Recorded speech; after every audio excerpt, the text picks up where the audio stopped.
任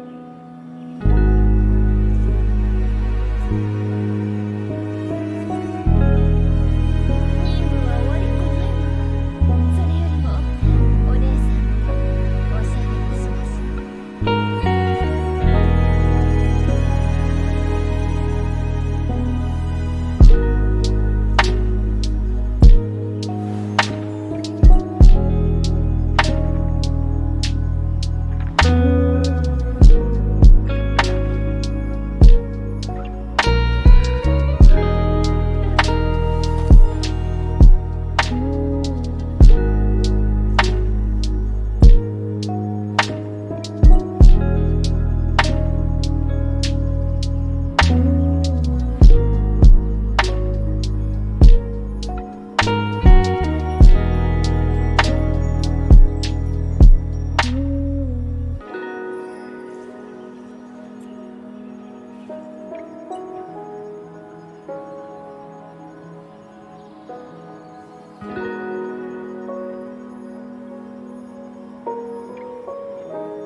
Shucky ducky, ladies and gentlemen, welcome. Hope we're all having a great day today. It is Wednesday, the 22nd of February, 2022.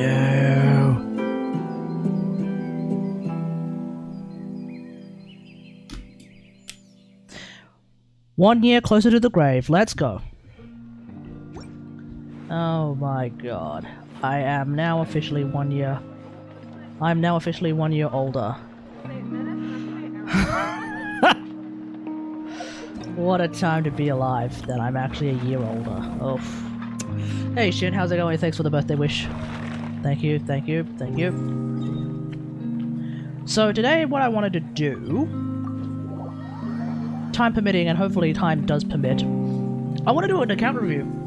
Specifically my account review. Because obviously nobody else is going to review my fucking account, so I might as well review my own account. I want to go through like all the characters that I don't use, all the characters that I do use, how I use them, and also the characters that I have very purposefully skipped, as well as all the weapons that I have, all the weapons that well, not all the weapons that I never bothered to get, because that's basically almost every single sword in the game. But like, you know, I just want to go through like my entire account and just give a brief overview of like what's great about all the characters I use, why I find all the other characters boring as shit, that kind of thing. And maybe, you know, it'll give you an idea as to why. It'll give you an idea of like which characters I think are like really fun and cool to use, and which characters, even if they happen to be quote unquote strong, I will never touch with a 10-foot stick. As well as never before seen builds that I have not bothered to do videos on. I think it'll be pretty cool. I've actually never gotten this far on the light thing. Okay, there we go.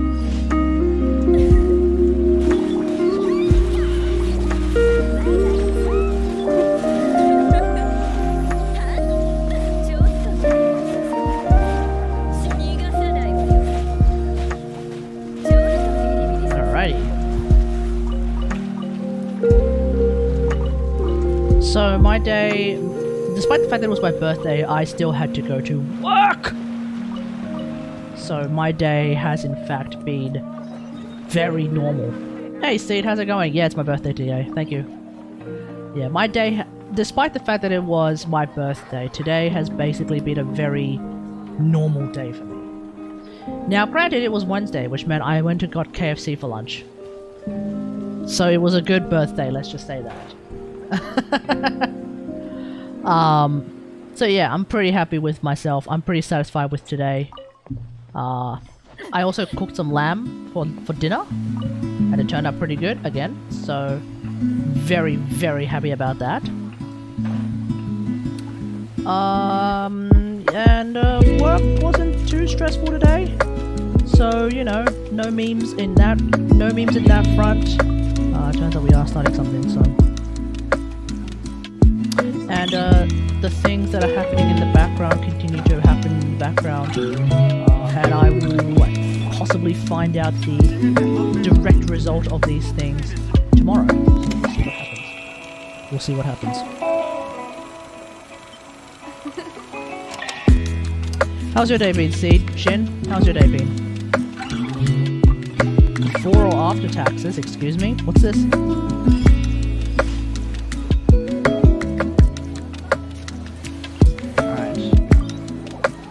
Good luck tomorrow. Yeah, thank you. Yeah, thank you. Hopefully they come out with the result that I am hoping for, because that would be the ideal. If not, fuck it.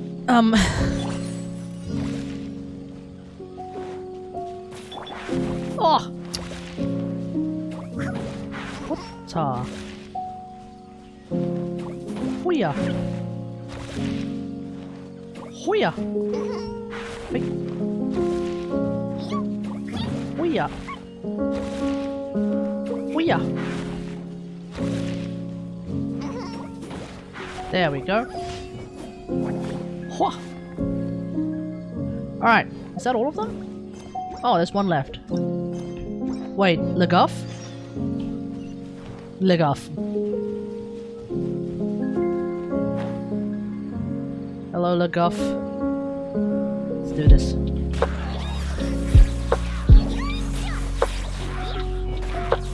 Yeah.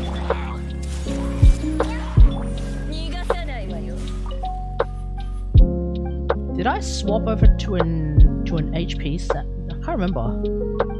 Did I swap over to an HP set on Dory? Let me have a look. I vaguely remember I swapped over to an HP set. Oh, I did. Ah, right, yeah, I did.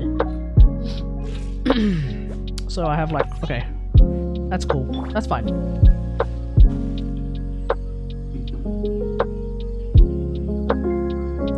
Damn. I nearly got that one. Okay.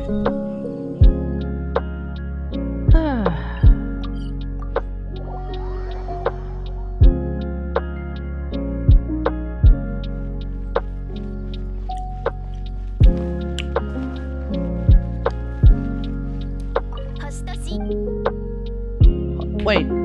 Oh no, I'm missing one. Crap. I'm gonna take off the counter. It's just too much now. Yeah, let's just do that. Alright. Let's...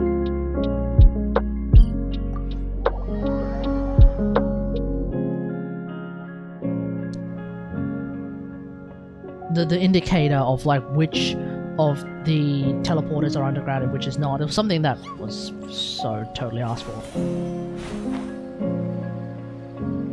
There's actually been so there's apparently been some leaks. They may be a bit sussy baka, but there have been apparently some leaks involving Fontaine. Supposedly with Sumeru came along the double banners. With Fontaine, we may very well be seeing triple banners. I think that makes sense. Cause like, with so many characters, like, at what point do you have to be like... Cause like, what's the alternative?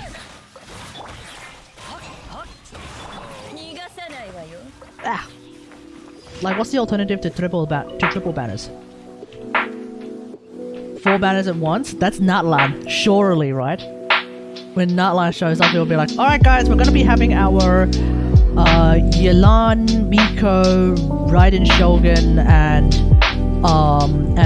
Nilo banner today.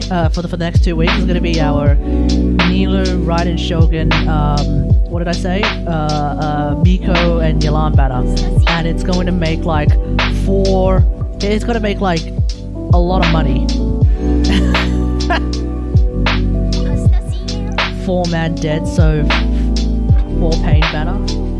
Well, I mean, if they do Kating rerun, if they do an unironic Kating rerun, followed by a Yoimiya rerun, like if they do a Kating rerun with a Yoimiya rerun, a Dehaya rerun somehow, a Tignari rerun, as much as I like Tignari, like a Tignari rerun is not gonna work either. And like, another Ganyu rerun. That's going to be 4 banner. That's going to be a 4 banner cycle.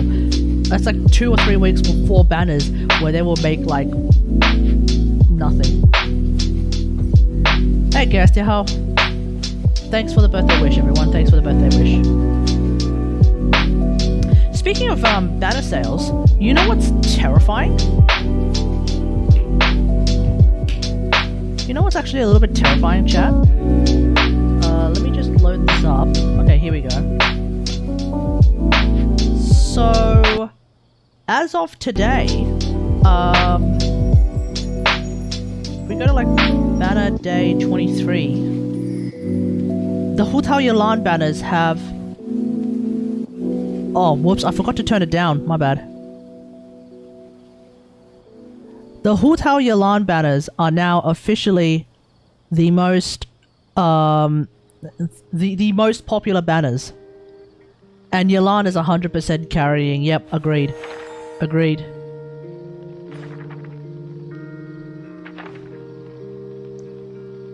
Is the music too loud, or is the music fine now, chat? Oh, maybe I can bring it down a little bit more. I always forget to actually bring it down. Let's bring it down to like here. Okay. Yeah, so the Hu Tao Yalan banners have... I wonder if the Shenhe rerun banner will take over. It's Shenhe and Ayaka. So... Shenhe... I feel like Shenhe would have to carry pretty fucking hard. Because, remember, Ayaka had the Eternal banner. Which means a lot of people who want to have Ayaka already have Ayaka. Because of the fucking Ayaka Eternal banner. Shenhe is gonna have to carry pretty hard. Her cons are not that great. Yeah, exactly. I mean, C6 is nuts, but that's the same with like almost every 5-star. Including the standard banner 5 stars. C6 is pretty nuts. If we look at like, where's Shenhe's first banner? Shenhe and Xiao. Shenhe and Xiao are like down here. Now granted, one of them is Xiao. Oh, you can't see my mouse. Yeah, so Shenhe and Xiao are like right here. Now granted, Shenhe and Xiao were like... Well, Xiao showed up like literally like 2 or 3 patches ago in 3.4. Which is kind of hilarious. It's the same idea as like Yoimiya just showing up randomly. Too quickly as well. So, yeah, Shenhe... So that's Shenhe and Xiao, but like Shenhe and Ayaka, I mean... the weapon banner isn't that great too. It's Calamity Queller and Mist Splitter, surely, right? So, if it's Calamity Queller and Mist Splitter... I mean, Mist Splitter is a decent weapon. I think it's considered a pretty good weapon, no? That was Xiao's 1-year rerun 2 in 2.4. Oh yeah, true! No. Oh, wait, hold on, let me think. Oh yeah, true, yeah. And then Xiao showed up in 2.7. Yeah, I think Shenhe rerun will be that big, I guess. Yeah, like the more than a year later Shenhe rerun. I mean, maybe there's gonna be a lot of people who will pay some decent money to try and get her once. But yeah, I don't think that's gonna be nearly enough to break. Because like, let's have a look here. You've got the... What's this? The Wanderer Ito's... You've got the Wanderer Ito banner. I'm sure a lot of people wanted to get Wanderer once. I don't know how many people wanted to get Wanderer's Constellations. Well, we'll ignore the original Venti banner because the original Venti banner is like... something else entirely. C6 Photozan though? Oh, that's a good point. Yeah, that is a good point. That's a good point. So... Yeah, that might be a reason. Zhongli Ganyu. I guess a lot of people wanted to get... I think a lot of people wanted to get Ganyu. I mean, they're both strong characters, so... you know, it is what it is. We'll ignore the show... No, sorry, we won't ignore them, but like the Shogun banners... Like, we already know that A carries the Shogun banners. All of them. Mika will be in Ayaka Shenhe banner. Maybe Mika fans. That would have worked if he was paired with Eula, which he fucking should have been. Like, it makes... Ugh. Like, I'm with the rest of the community here when I see that, like, it should have been Eula Shenhe. Because, like, I get it.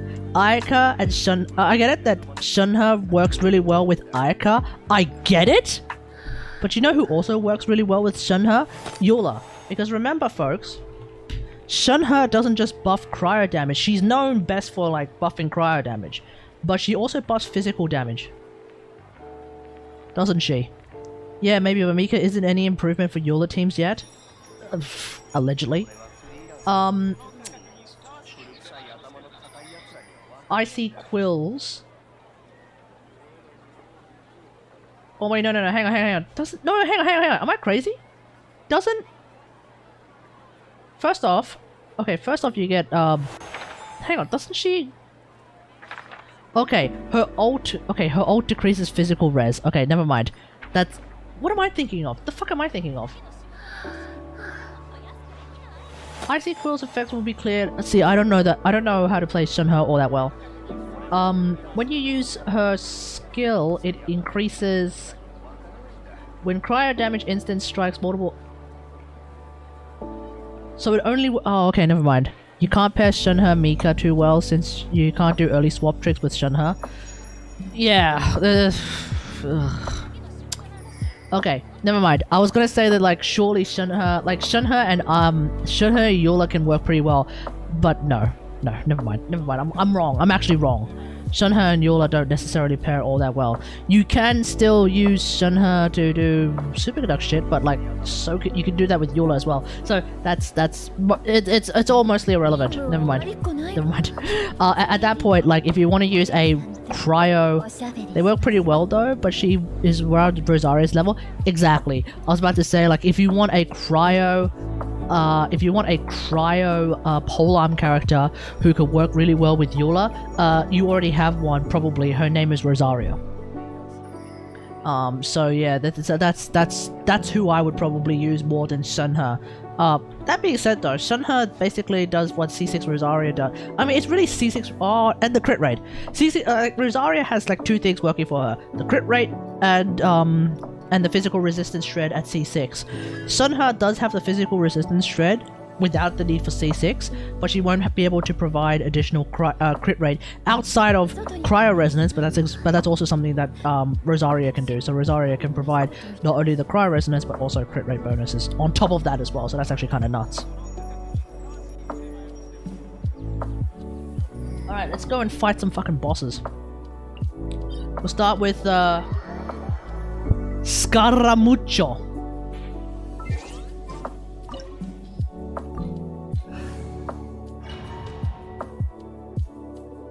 How's your day been? Guesty, how's your day been?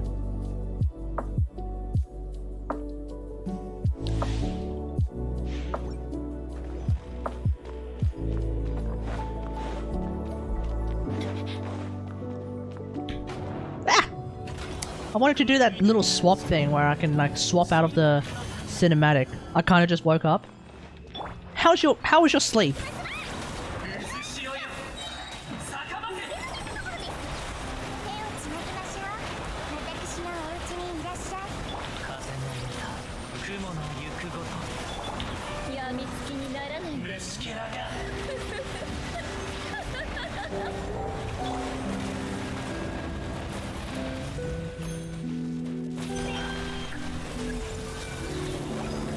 That bang! Fragmented but hopefully fixed up soon. Yeah. You know what's weird? I had a really weird ass dream. I had a really weird ass dream last night. How did you celebrate your birthday today? Well, it was Wednesday. I went to work. So celebrate is a bit of a strong statement, but I went to work. It was Wednesday, which meant I got KFC for lunch, as I normally do on a Wednesday. And then I guess the closest thing I did to celebrating,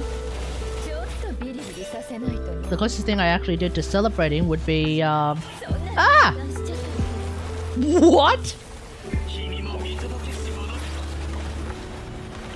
Wow.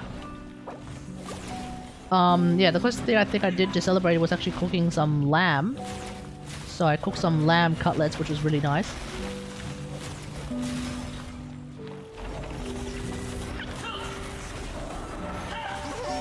Wow. Okay, I need to... Okay, Dory, it's time to heal.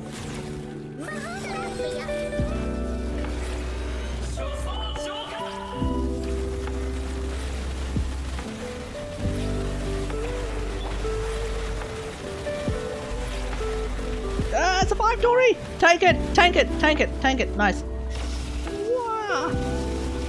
Wow.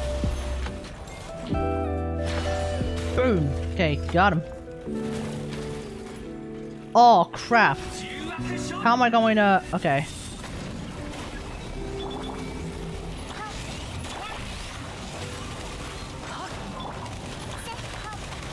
Wow.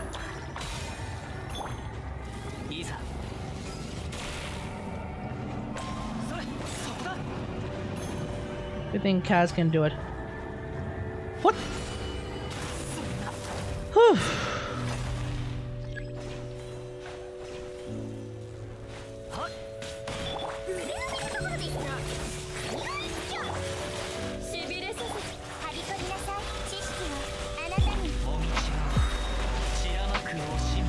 Alright, Lisa. Crit! Pa! She didn't crit. She didn't crit. Dang it. Dang it, Lisa. Oh well, I only have like 60 something crit on her. 60 something crit rate on her anyway, it's fine. Whatever. Whatever. Ooh, I got a dream solver. And I got a claymore one. Ooh, very good, very good. Yeah. Apparently my roommates want to get me, well, not necessarily get me, but my roommates want to get a bottle of something called guaidao, which in Cantonese translates quite literally to just expensive wine. But apparently that is the name. At least that's what I think is in fact the name of that particular Chinese liqueur. It's the one where it comes in a little white bottle, and it's fucking, oh what, Kanto roommates? No, they're all white people. But like, they wanted to get that that super strong 40%. It's like 40% alcohol fucking Chinese wine that you can find in China. Apparently it is drunk a lot in Chinese weddings. I don't know this. I don't know if that is true. Allegedly that is what happens. And so they want to do a shot of that for my birthday. So I think one of them is still at work, and we'll possibly pick that up on her way back.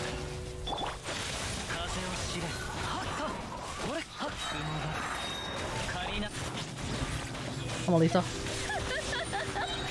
Did that hit like 100k? I think that hit 100k.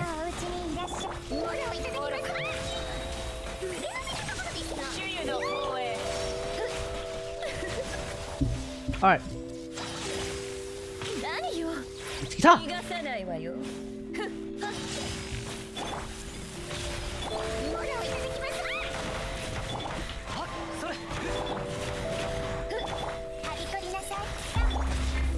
Hey.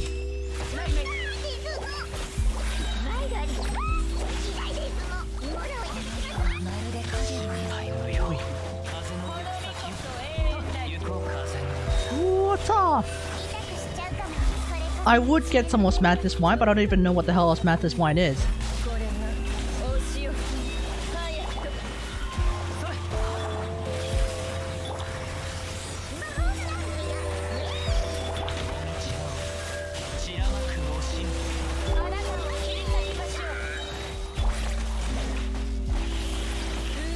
Ah, missed.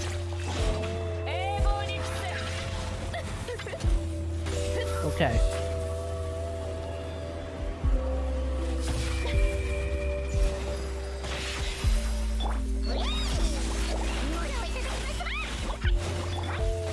What?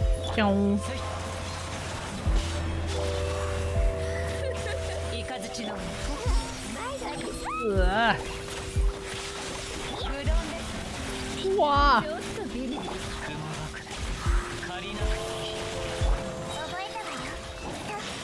Futsa.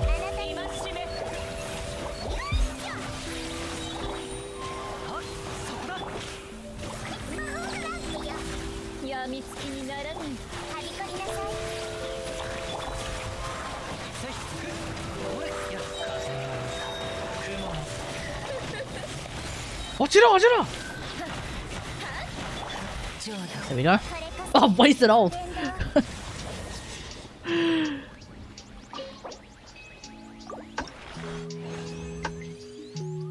Oh, 2 artifacts.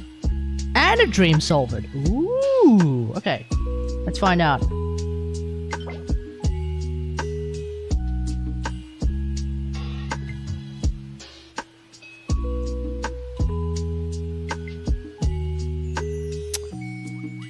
Is this a fucking... What is this? Is this a Hu Tao piece? Is that what I'm seeing here right now? Is Sky Atlas Lisa better than Witsith? They're more or less the same. They're more or less the same. Keep in mind that... keep in mind that, like, you can actually use the Witsith pretty effectively with Lisa, especially these days thanks to Dendro, because I think... I could be wrong. The Lantern does snapshot attack bonuses.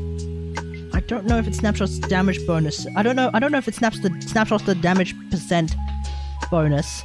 And it doesn't snapshot EM. but you can still use the EM for however long, for the 10 seconds that it lasts, and your lantern will do extra aggravate damage. The crit damage bonus, the crit damage substat is very useful. Generally speaking, from my experience anyway, my Sky Atlas Lisa does more. My Sky Atlas Lisa's aggravates are doing the same amount of damage as with the same build, but with Witsith.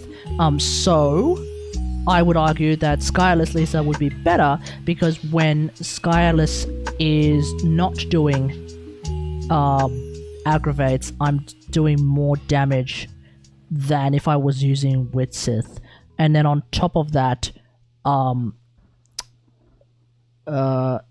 then on top of that, like the bonuses from the Witsith, they do still have that 20-second cooldown, which is kind of it's kind of a bit but you can still make use of it.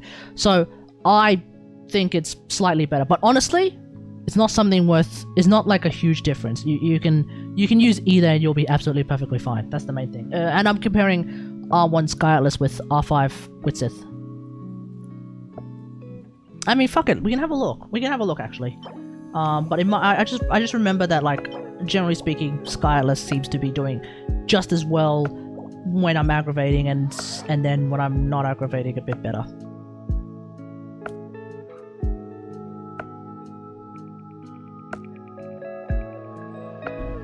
Let's have a look. Let's actually have a look.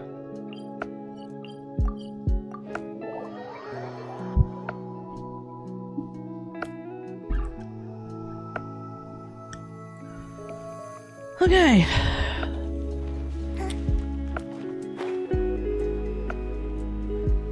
So if I just use Nahida and Lisa, that's if I just use Nahida and Lisa, Dory just to heal maybe if necessary, but like if I just compare with Lisa and Nahida, let's have a look.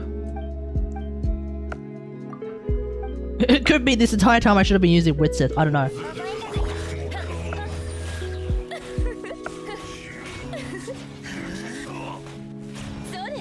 Okay, I'm seeing like 8k out. Oh, fuck it, we'll just use my tap E.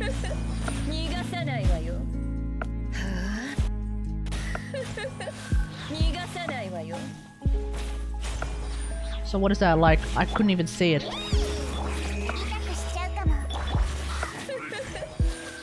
I can't see it because my angle is so bad. I literally cannot see what damage I'm actually doing.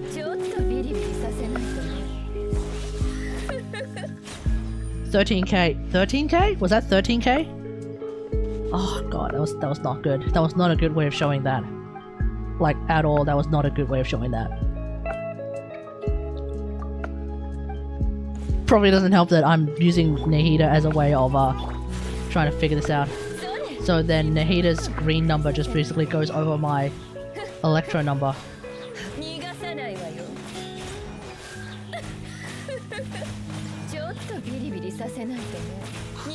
$13k. Let's go with 13k. Ah!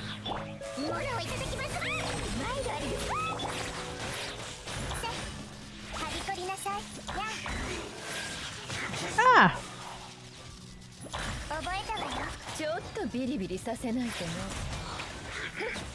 Okay. And so if I were to use Witsith Lisa, which I think should do a similar amount of damage.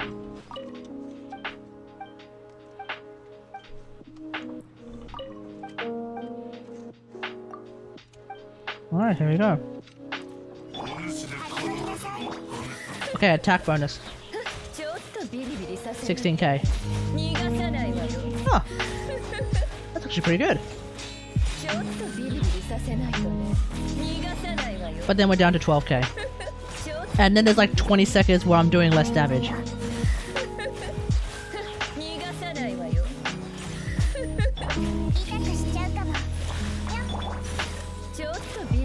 We're still waiting for that cooldown.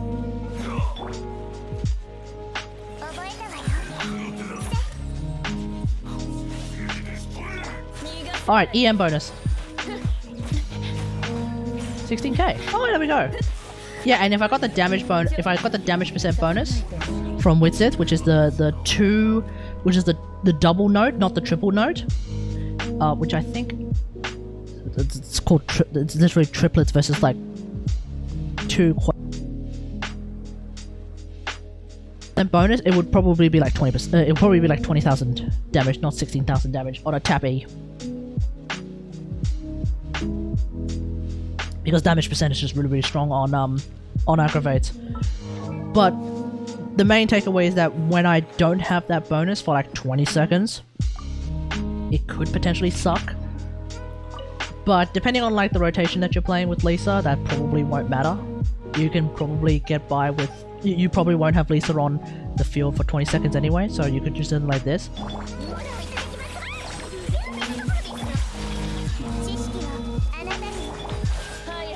Oh, I think I got the damage percent bonus.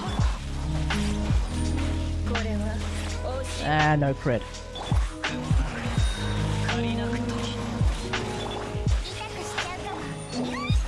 Alright, very much like playing off-field Lisa at that point.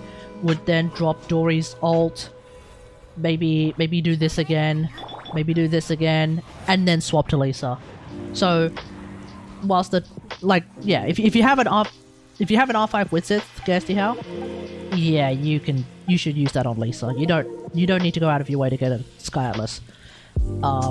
If you happen to have a Sky Atlas, it's pretty good on Lisa. Like, it's pretty good on Lisa. I unfortunately have a Sky Atlas. Do you not have an R5 Widsith? I mean, if you have both... okay. If you have both... The reason why I would use Sky Atlas on Lisa is because I don't feel like using Sky Atlas on anyone else. Right? I look... I mean, I'll be doing a full account review in a bit, but like... I don't want to use my Sky Atlas on Ningguang. I don't want to use my Sky Atlas on Nahida. I don't want to use my Sky Atlas on Yanfei. Not really. You know, could potentially be a good weapon for Hazel, but I don't play Hazel enough. That's it. That's it. You know? Clear? I don't have Clear. Remember, I couldn't get her. I ended up getting Kazuha instead. Yeah, so not Claire. Sky Atlas should work pretty well on Claire. Dodoko Tails also works pretty well on Claire, let's be real here. So, yeah. And I feel like if you have Dodoko Tails and Sky Atlas, you kind of owe Claire the respect of using Dodoko Tails. Because obviously, like, it's literally thematically designed specifically for her. And then it also happens to work pretty well with Ningguang. But like, it... like, it seems to be specifically designed thematically for her. To not use Dodoko Tails on Claire seems a bit disrespectful. And Claire is like one of those characters that you really shouldn't be disrespecting.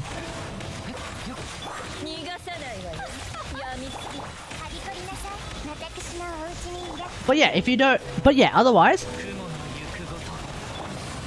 generally speaking, yeah, Sky Atlas should be a pretty good weapon for Claire.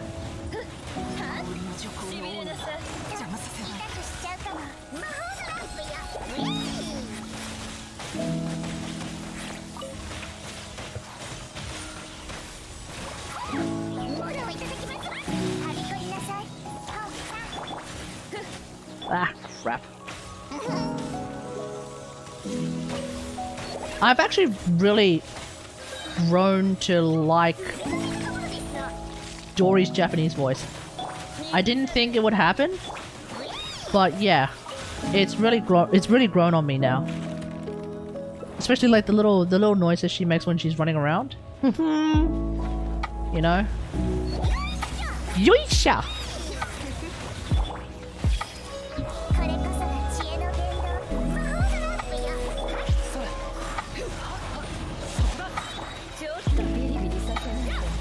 Ah!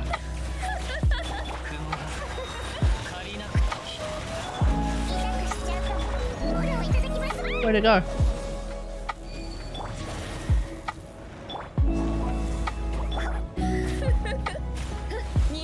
Yeah, I've heard similar things as well. It's called Stockholm Syndrome. Well, Stockholm Syndrome is a cool thing. Hey.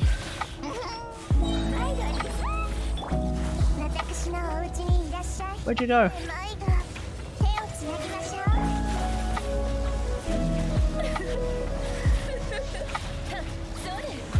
Wow.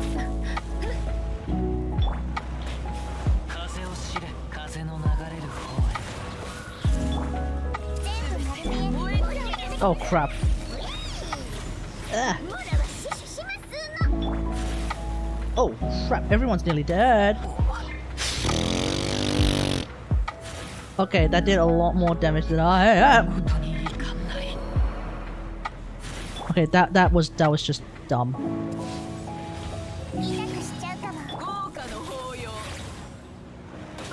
Oh yeah. Oh my god. Wow, I'm screwing up big time. Oh. What is happening? What is happening? Oh my god, nah. Oh my freaking god.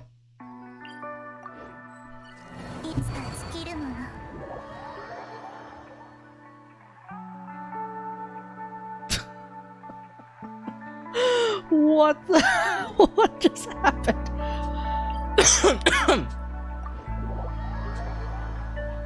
Wow. Okay. Okay, there was a lot of skill issues involved in there. That was very, very strange. Think of that as Signora lighting up 4 birthday candles. That's fucked. Alright, okay. Sure, okay, I need some vengeance. I need some cold-blooded vengeance. I haven't played this team in a while. Let's do it.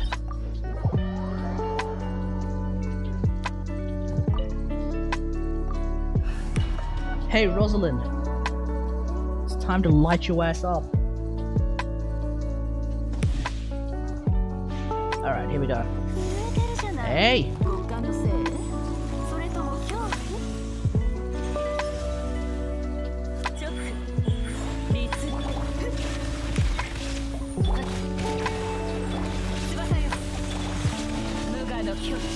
I can't believe that one guy in the comments was like, "You're my favorite Aloy Xin Yan player.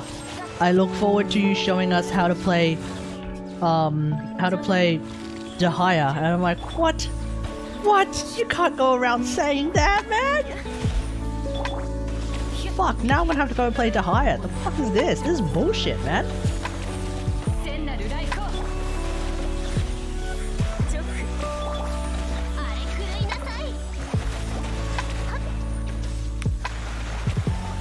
I don't even know how. Like, I have no idea how I'm going to achieve that.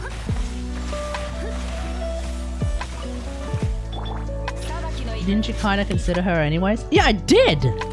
Yeah, I did! Like,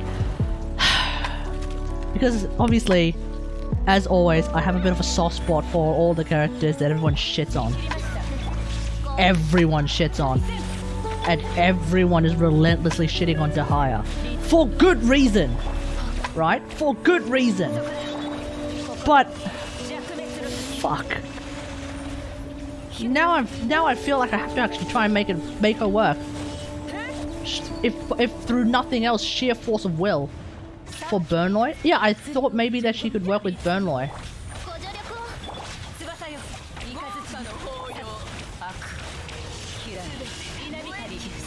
That's more like it.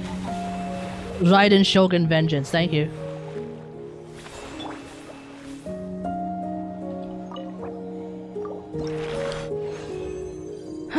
Okay, what do we got?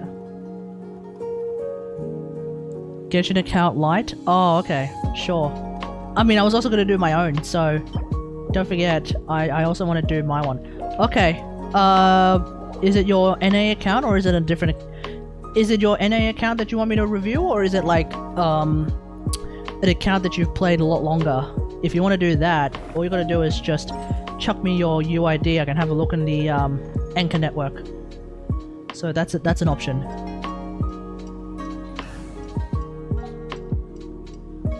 Oh, if you're busy. No. I think we have time. Hopefully. 8-0. Okay, let's have a look. Is this that fucking account with the fucking Shunha? It's that account, right? Alright, let's have a look. Let's see if your Anchor Networks thing is there. Yep, there it is.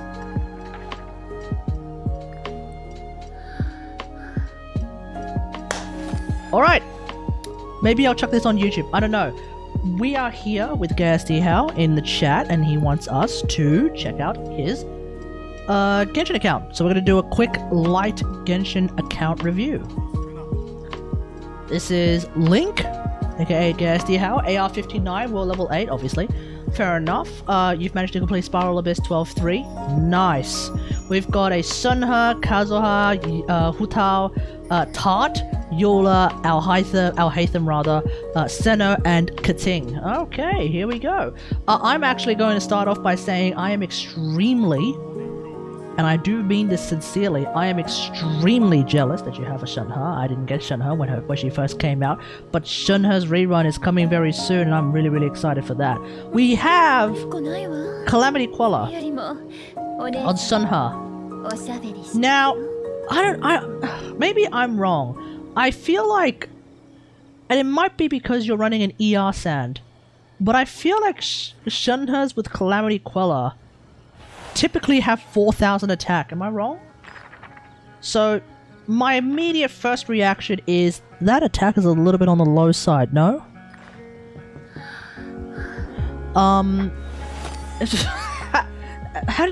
Wait, does she have that high defense? What the fuck? Okay, so we also have like, oh, okay, I see where that's coming from. So the 1,000 defense is not expected, but okay. We have a tiniest bit of EM that's mostly irrelevant. Some crit rate, crit damage, which I think is generally speaking mostly irrelevant. Although you have actually built her 8, 10, 10, so maybe that crit rate, crit damage can be somewhat relevant. At that point, I don't know. What would you sacrifice to get more crit damage? Maybe you don't need that much crit damage when you have so much attack. So I don't know, because the thing about Shunha is you kind of do want to keep your attack up. Hey, 186 ER, and that's of course coming with an ER stand. That's probably the reason why you only have 3k attack, as opposed to what I normally see, which is 4k attack. And then you have, where's this cryo damage bonus coming from? Is that her Ascension passive? It's her Ascension passive, right? 4-piece Noblest, so let's have a look at these pieces right here. We've got 8.7 attack Queller. Oh, okay. It's Queller, not Quellor. Quellor, of course, being the gun from Warframe, I think. So, we have this flower that's got 8.7% attack, which I think for the purposes of Shunha is a bit on the low side, although considering that you are trying to play what appears to be a DPS Shunha, that's probably fine because you also have some crit rate, some crit damage, and you also have some ER, which of course is all, like, these are all good. So your flower is actually pretty good. Like, all of these stats are very, very useful for a DPS Shunha, so that's very, very useful. We have a feather that's got some crit rate, what? Yeah, we got some, holy shit! Okay, we got a lot of crit rate, we got some crit damage. We got some ER, but we have this 13.1% defense, which is unfortunate. But still, like, this is pretty cracked. Like, that's a lot of stats that's a lot of stats that you have. So this is a 4-line starter. Oh, and alright, okay. A bunch of rolls into crit rate, and then one very unfortunate roll into crit damage. Bwah bwah. But yeah, no, this is a pretty good fucking feather, all things considered. I suppose... No, there's nothing you can do about this feather, aside from obviously avoiding the defense percent roll. So yeah, I don't think you really need to worry about the feather too much. We have a time sand, which is an ER time sand.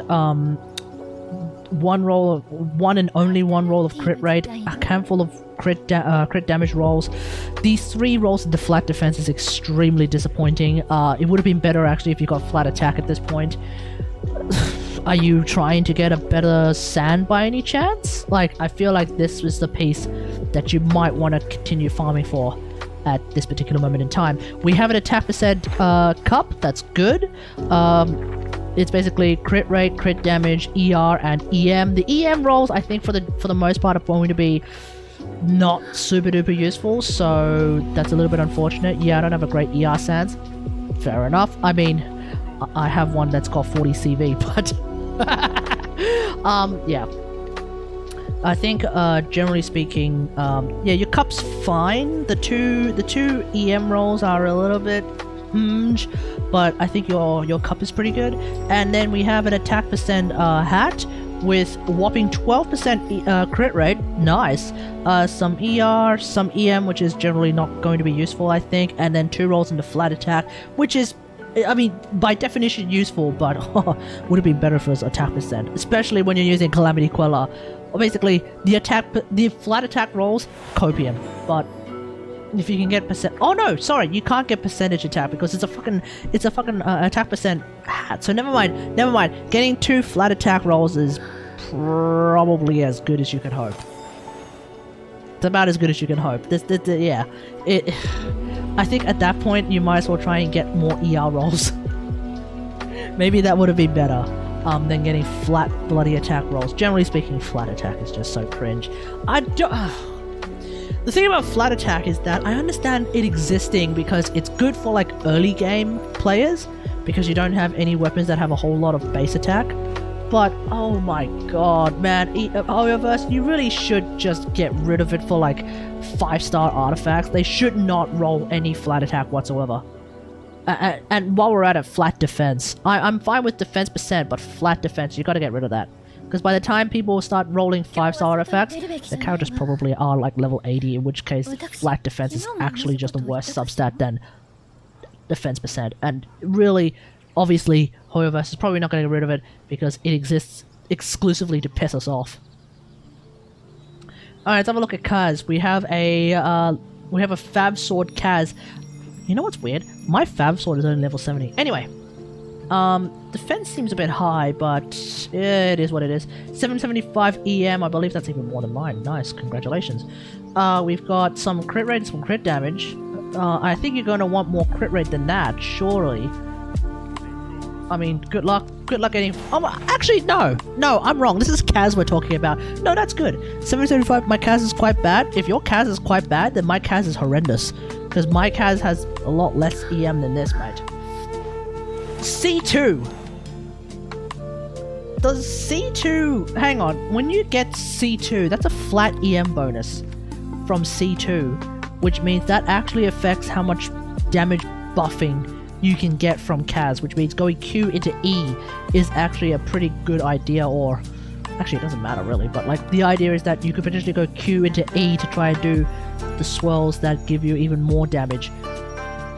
And then on top... Oh, actually, never mind. You can go EQE, actually, because that's how C1 works, right? You're effectively playing Kaz with Sack Sword at that point, with C1.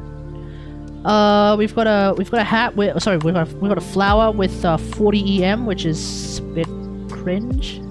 But that's... I mean, VV said, I mean, it is what it is. Like, you get what you can get. You've got a flower with 61 EM, that's nice.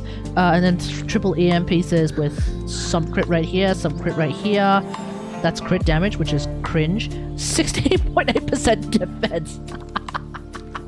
That's rough. But hey, it's on. At this point, you're trying to keep the set because actually VV, trying to keep the set on VV is actually very important. So that's good. No, that's good. I'd say your Kaz build is pretty decent, all things considered. Obviously not one of the strongest Kaz builds in the game, but I think your Kaz is in a pretty good spot.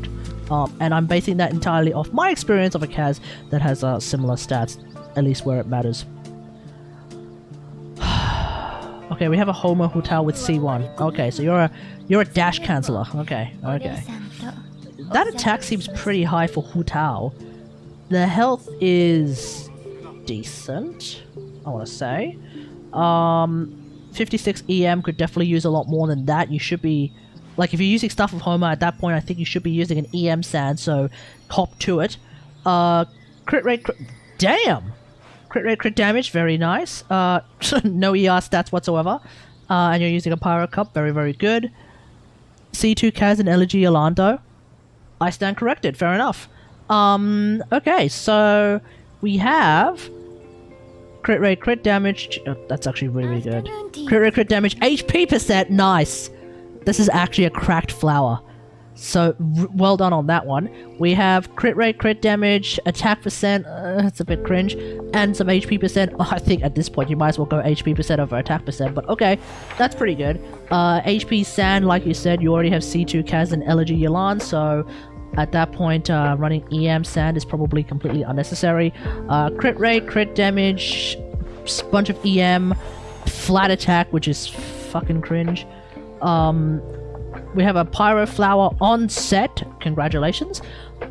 We have crit rate, crit damage, flat attack, and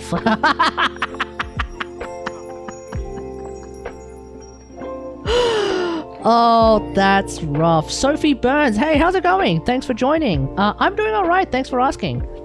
Here my go have fun review. You're gonna have to actually use your duckies to do that seed, because otherwise we're gonna not have enough time to do my full account review. Just keep that in mind. Yeah, this cup is fucking... I'm sorry, dude. I know this cup is a Pyro Cup on set, but that 3 flat defense rolls is fucking cringe, dude. Good luck trying to find a better one, though. That is... I'll say that. Good luck trying to find a better one. What is this? A crit rate... Oh, yeah, good idea. A crit rate mask with a bunch of crit damage. Nice. Nice. An EM roll and 2 flat attack rolls. Rough. Full! You want to do the full thing where I actually log into your account seed? That's what full means. We're doing light where I just look at your Anchor Network card. Are you sure about that? Because I'm going to have to table that for next time.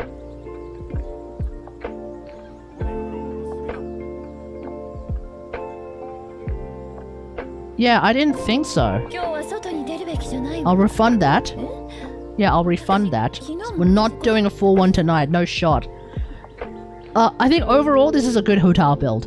Yeah, we're going to laugh we're going to laugh until the cows come home about the 3 flat defense rolls on your Pyro Cup.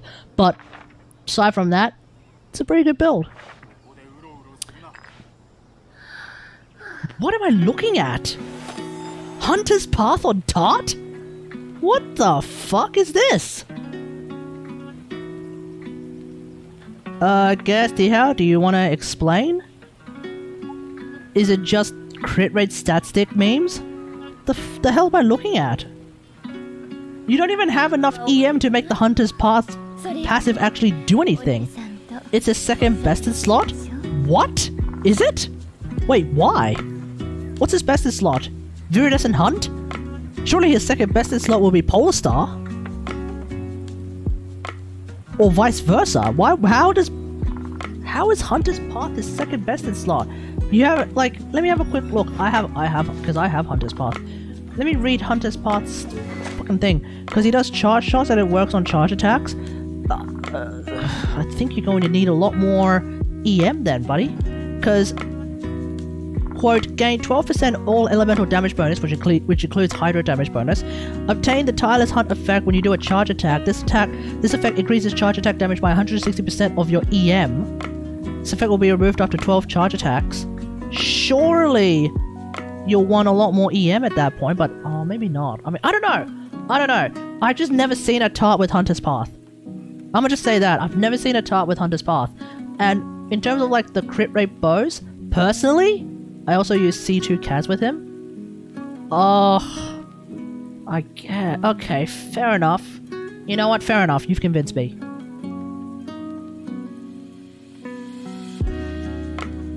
If you're going to do that, level up your goddamn normal attacks, son! Oh wait, no, never mind, I'm wrong. I'm completely wrong. I'm sorry, I'm completely wrong. All of his charge attacks are tied to his E. Never mind, ignore me. Ignore what I just said. That was dumb. That was so dumb, I'm sorry. Okay, let's move on. 18k, 1.8k attack, nice. Allegedly 261 EM, nice. Crit rate, crit damage, very good. A little bit of ER. Oh, actually, no, I think that should be enough ER. generally speaking. And then you've got Hydro damage bonus. He ascends with Hydro. He ascends with Hydro? Tart ascends with Hydro, right? He ascends with Hydro and you have a Hydro Cup. And then I think you're also getting some Hydro damage bonus from Hunter's Path. So that's pretty good. Okay, let's have a look at these pieces real quick. You have an Offset Flower, 40 CV, some ER, but 2 defense percent rolls, lol. That's unfortunate. No, still, that's really, really strong.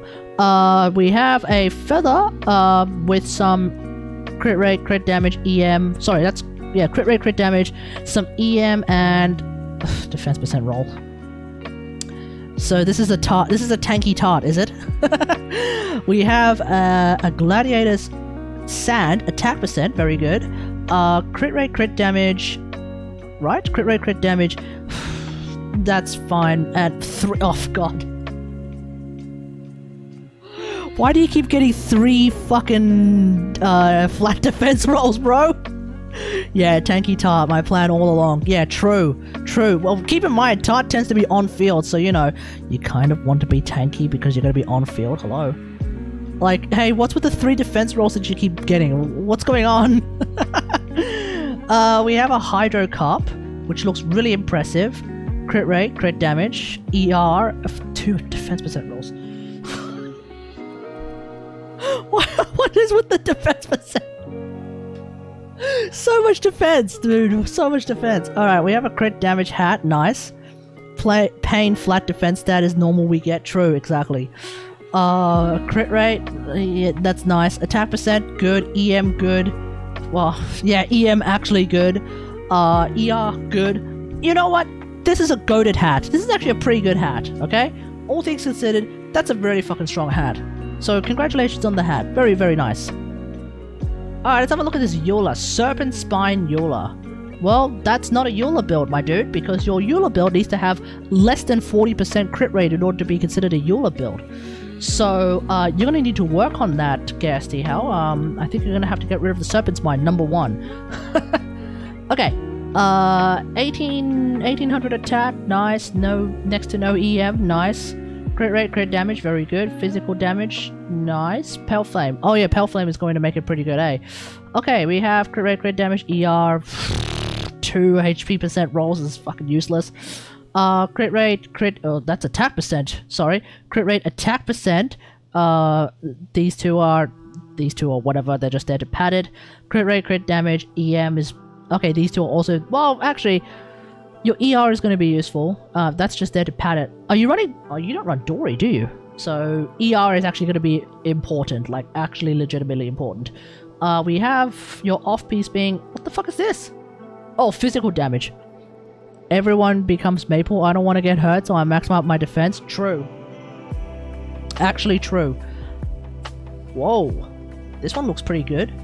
Crit rate, a bunch of crit damage rolls. Very nice. A couple of attack percent rolls. And a defense percent, but that's just to pad it out. Fair enough. Nice, nice, nice. And then this is a crit damage hat with... God damn! 4 crit rate rolls. Very, very good. An attack percent and 2 ER rolls. Nice. Your hats are actually doing pretty well. Not gonna lie. Like, this is an attack percent hat, so that should be good to go. You've got a bit of ER. Nice. This is an EM hat on set. Very, very good. This is a pretty fucking strong crit rate hat you've got right here. This is for Tart, all things considered, really good crit damage hat on set. And this is a really good on set crit damage hat. So yeah, your hats are actually really impressive. Well done. Harbinger Al Haytham. The fuck? Why? Are you using him with Zhongli or something? What am I looking at here? What am I looking at? Because that's how Harbinger works, right? You get a bunch of crit rate. No, you get a bunch of crit damage. And your crit rate is really... You get also a bunch of crit rate if you manage to stay above a certain health threshold, right? That's how Harbinger works. I use with Kuki. Oh, by the way, apparently her name is not Kuki. Her name is Shinobu. So you use it with Kuki... sorry, fuck. You use with Shinobu, so I'm fine most of the time. Fair enough. Fair enough. I probably do the same with Dory, so yeah, fair enough. Okay, Attack is not super duper important, but it's probably a bit more important than Nahida. Could probably use a bit more attack in that regard, but you are using Harbinger, so fair enough. 371 EM, nice, 50 crit rate. That's Kategari levels of crit rate. Hey, does this actually the Harbinger bonus doesn't translate onto your stats, does it? So this, I think, is supposed to be... Yeah, it doesn't count Harbinger passive. Okay, so this is what? 70 crit rate effect, actually? Like when you're above 90% health? Is this like 70 crit rate? I can't remember. I don't remember what Harbinger does. Plus 28. Oh, Jesus Christ! So this is actually 78,202. Nice. A bit of ER, although I don't think Alhaitham really needs a whole lot of ER, at least in my experience. It kind of gets his ult back pretty quickly. And then Dendro damage cup. Nice. Okay, let's have a look at these pieces real quick. We got crit rate, crit damage, nice. 2 defense percent rolls, 2 flat attack rolls. Oh, those two are cringe. That's 2, right? Yeah, that's 2 flat attack rolls. Yep, those 2 are cringe. We have crit rate, crit damage. Wait, yeah, we have crit rate, crit damage on the feather, with an ER roll and 2 flat defense rolls. That's rough, but that's still otherwise pretty good. We have an EM sand with crit rate, crit damage, 2 flat HP and 2 flat defense rolls. Oh god, oh no, oh buddy. And I don't know about you, but it's been quite a bit of a meme trying to get even an EM sand on the Dendro set with just even any crit rate, crit damage. At least in my experience, it's been like borderline fucking impossible to get that. So that is so rough that you got 2 flat rolls, 2 flat HP and flat defense rolls. Oh, that's so rough. Okay, let's move on. We got a Dendro Cup offset, crit rate, crit damage, a bunch of EM and an ER roll.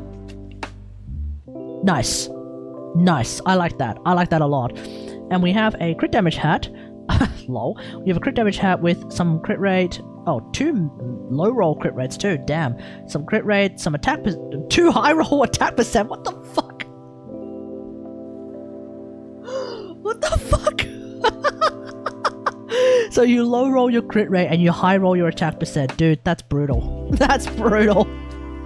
3 EM rolls, of which they're also very low. Damn, that sucks. And a flat HP, which is just there to pad it out. You know what? This is a good build. I don't know if you do as much... I don't know if you do more damage than I do. Guess how? Because I run the Harange Pakufutsu, which means my attack is higher. I have... Let me have a look. I think I have just as much EM. I have slightly less EM than you. But I'm running Harange Pakufutsu. I think my crit damage might be lower though. Yeah, my crit damage is lower, but my crit rate is effectively lower as well. Okay, never mind. Your build's better than mine. Damn. How the fuck did that happen? Wait, am I even using? Am I using a Dendro Cup? Yeah, I am. Yeah, my Alhaitham build is like all over the place. Okay, Staff of Scarlet Sands. You actually went and got that. Oh. What constellation? Okay. You actually went and got Staff of Scarlet Sands. Giga Chad. What am I looking at here? Wanderer's Troop, Gilded Dreams. Okay. 97,204. What the hell? Got that boat stick? Yeah, the paddle. What the hell am I looking at here? 97,204. 1,900 attack, 270 EM. Dude, this looks insane. Is it? Do you have like one of the strongest? Have you run your build through the Akasha system? Is your center one of the strongest centers in the world? What am I looking at? Okay, let's all look here. We got probably not. Oh, I mean I don't know. Maybe I'm wrong. Okay, let's have a look at what we got. We have crit rate, crit damage, nothing but crit rate and crit damage rolls. Congratulations, this is a 40 CV. This is a 40 CV artifact, I think. No, it's not. It's a 39.6%. It's a 39.6 crit value artifact, but that's still really, really good. You can't. I mean, you can't get too picky at this point. Okay, what am I looking at here? 2 rolls of crit rate, 2 rolls of crit damage, 3 whole ass rolls of attack percent, one of which is a high roll of attack percent. The hell am I looking at? 2 EM though. You know what? This is a goated feather. Not gonna lie, this is actually a really good feather. So nice work on that. We have an attack percent sand. What is this? 5 rolls of crit rate and 2 rolls of crit damage. Jesus Christ. Is this an EM percent build? No, that's a freaking attack percent sand, bro. That's an attack percent sand. Jesus Christ. Wait, where are you getting the EM from then? No way is it from substats. 23, 44, and 42 does not make 270. Where are you getting the rest of the EM from? Oh, plus 160 from Wanderer's Troop, Gilded Dreams. Oh, that's how it checks out. Yeah, he's using 2 EM percent. He's using 2 EM percent things. Okay, okay. This is a controversial statement. I think you probably would be better off running 2-piece Thundering Fury, 2-piece EM. I think. Mainly because with Senno, especially if you're playing like Quick Bloom Senno, damage percent is very strong.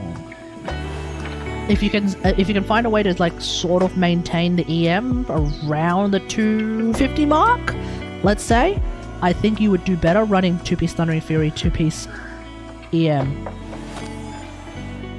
So maybe give that a bit of consideration. You might be right, but I don't have any TF pieces. Yeah. The reason why I say that is because damage percent, super duper good for aggravate shenanigans. And when you play Senno in a Quick Bloom team without Shang-Chu preferably, and you're using like Yelan instead, you're able to do aggravates. So it's pretty good. You're double dipping on that. One sec! And finally, we have Kating with a Lion's Roar. And so, what is that? That's a lot of attack, god damn. 57 to 12 on the crit ratio, nice. 46 electro. Oh yeah, sure, feel free. I am streaming though. I am streaming though, just heads up.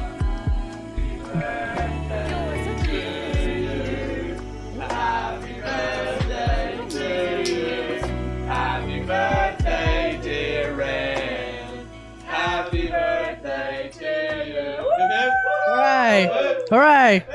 Hooray! Fuck that, this is for you. Oh, cheers, mate. Oh, another one. Thanks. Another one. Oh shit, we're on camera. Yeah, like I said, I am live. Thanks, guys. No worries, bro. Happy birthday. Cheers.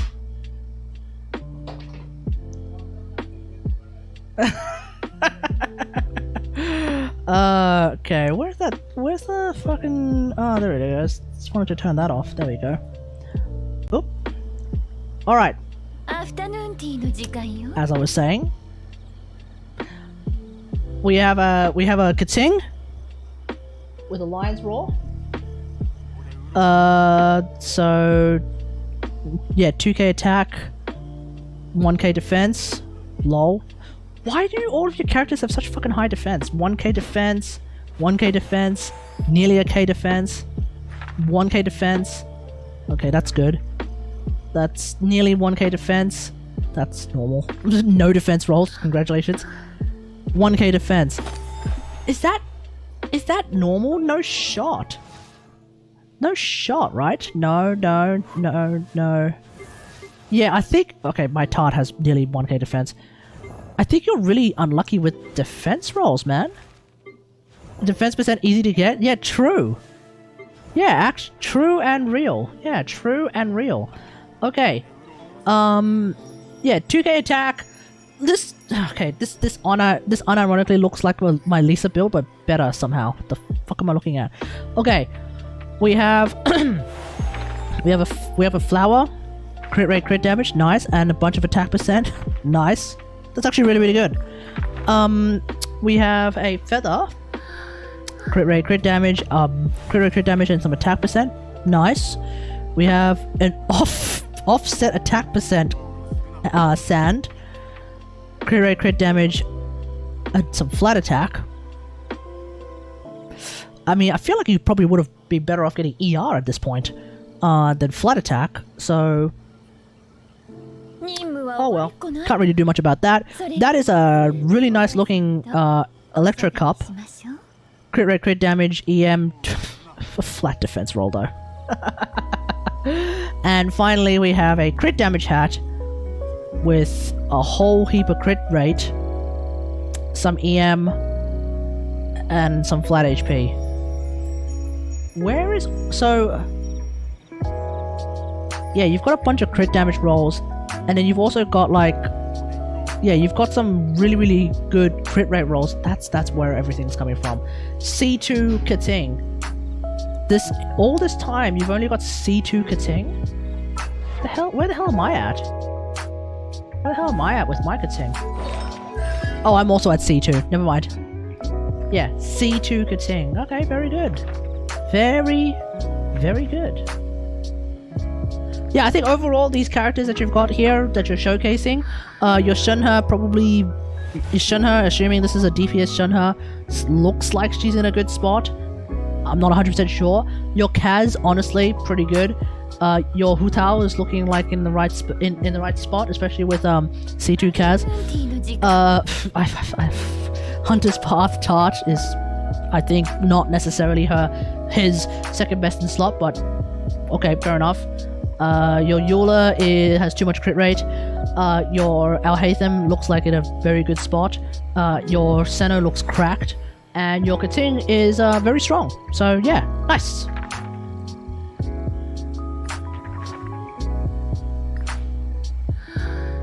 There we go. Yeah, a few things maybe to fix up, but it's not really something you can necessarily like fix up. Like whenever we hear like, I think it's like X-Slice who does like when he does account reviews to be like, oh yeah, no, just swap this out for this other thing. It's like, you can't fucking do that, dude. That's not how the game works.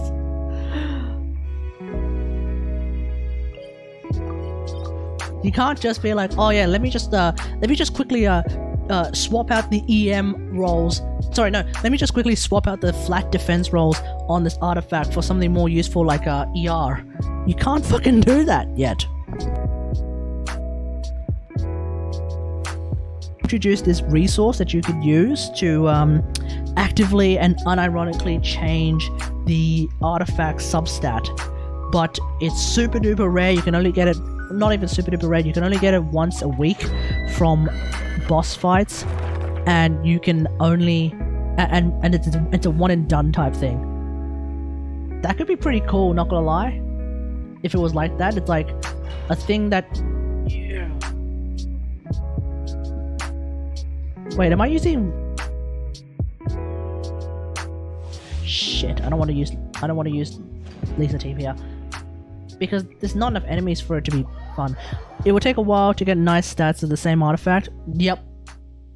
Yep. Agreed. That being said, I think I have a couple of identical artifacts. I don't remember which ones they were. But I swear I have identical... ah, never mind. I swear I have some identical artifacts somewhere.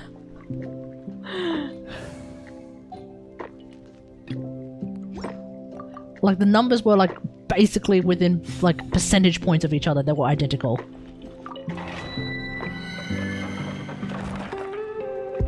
Alright, I'll be right back, chat.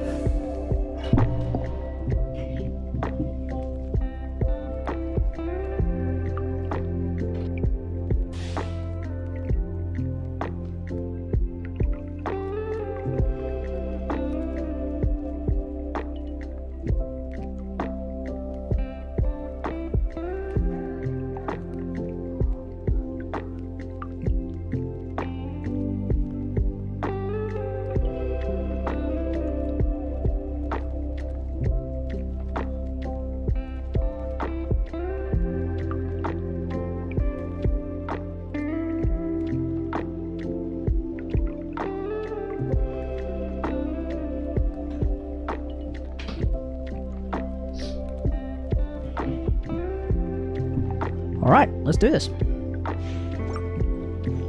Leyline Overflow.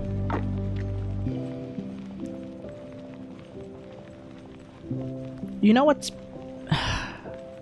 I am 2 fucking golds away, 2, from finishing off the Shunhe pre-farming.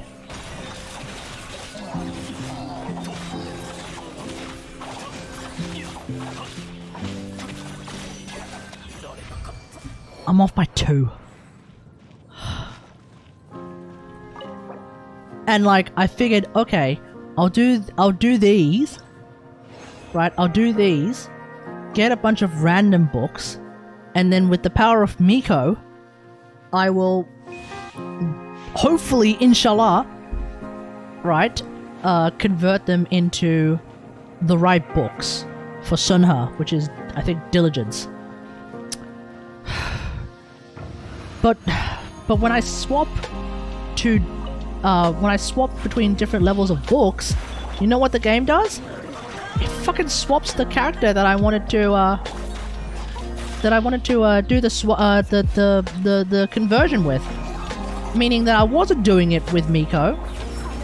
I was doing it with fucking Eula.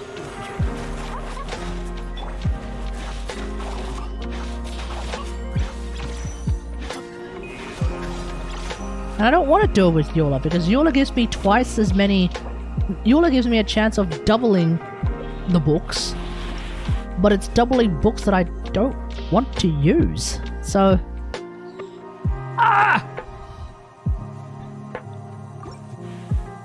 That was very annoying.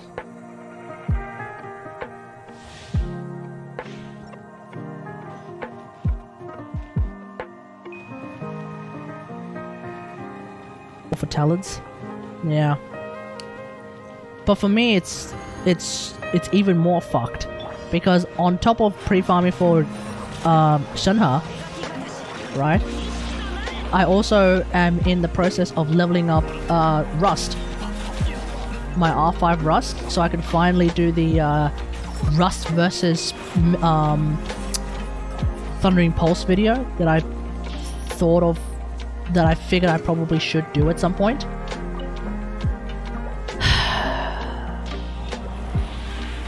Rust weapon ascension materials are also on a fucking Monday and Thursday.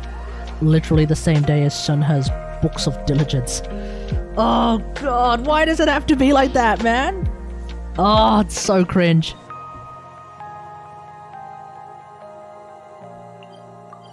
The split farming. Oh god.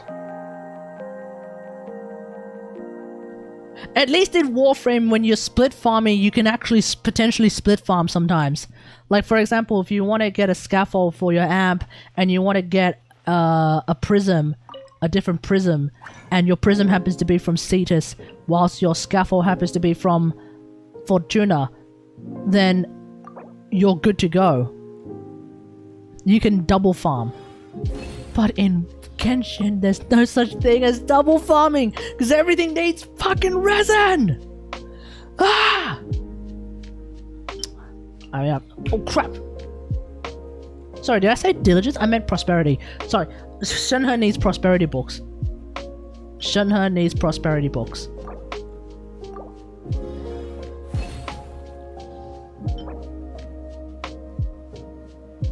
This means nothing to me. Oh, yeah, now it doesn't swap. Miko, onegai!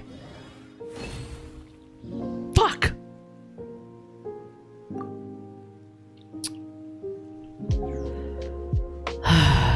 Oh well.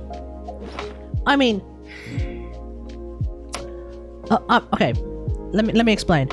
I'm off by 2, but I think I'm off by 2 to get AAA talents, I think. Right? I think I'm off by 2 specifically to get triple... Let me check. Honey Hunter. I'm off by 2 specifically to get AAA talents, I think. I don't intend to play DPS on her necessarily, so I don't necessarily need to level up her auto attacks that much either. Which means if I go 886, which I think is what you had, Kirsty Howe, if I go 886, I have enough. Oh no, sorry, 999 talents. I'm going off 999 talents. So I'm off by 2 gold books to do 999 talents. If I don't really intend to level up her normal attack, which I kind of don't, then I have enough.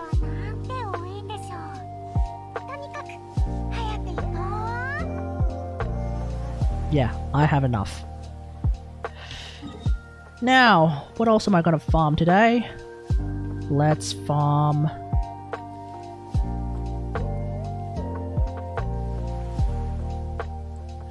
For I'm not going over 8 for her talents. Fair enough. So you don't want to level her past level 80 either, huh? Oh, just 90. Oh, you are gonna level 90 her. Oh, sorry everyone. I don't remember. Doesn't leveling up her talents increase her damage bonus? Her damage buffing? Like, it won't increase the damage buffing from her passive. Her A4...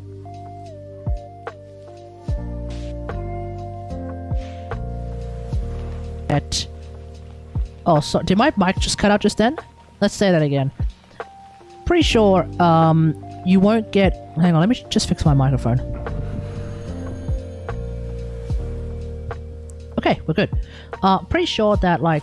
Oh! Pretty sure, like, what's going to end up happening is that you're not going to get additional damage from your passive, obviously, because you're leveling up doesn't level up your passive. But...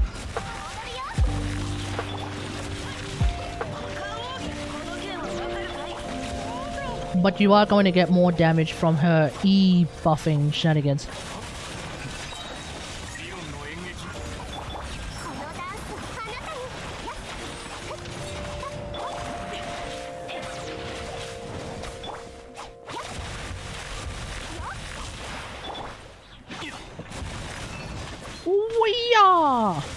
Okay, moving on. Fair enough. Mora is a very... It is something that is very difficult to come across. Unless you do ley lines.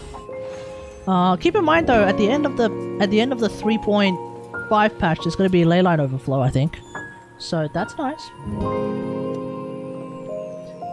Yeah, I'll definitely be taking advantage of ley line overflow to do to get some, just get a bunch of Mora.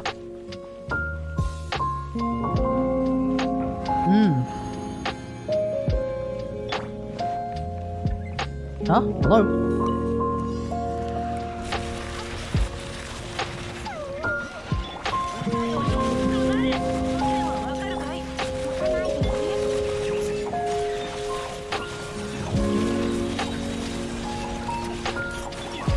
Oh crap! Ah! I screwed that up. Okay, what the hell is this? That was not what I wanted to do. It's essentially when I'm playing my Nilu teams these days, I kind of keep an eye on like what the fuck is this? I kind of keep an eye on like what ultimates I have ready. Do I have Nilu's and Alhaitham's ultimates ready? If so, I try to make sure I have the 3 mirrors on Alhaitham, and then I do unironic off-field Alhaitham memes, which is a little bit weird. Oh, is this for Echo's Aloy? Yeah. Well, on top of that, like, I could probably go 2-piece attack. I don't know if I want to go 2-piece attack on Shenhe, or if I just go 4-piece Noblesse. Then again, like, right now in a lot of my Aloy teams, I don't think I have anyone running Noblesse.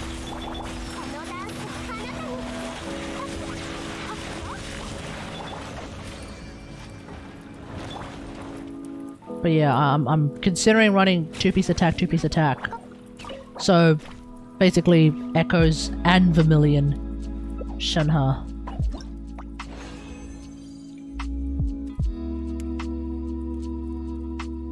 Okay.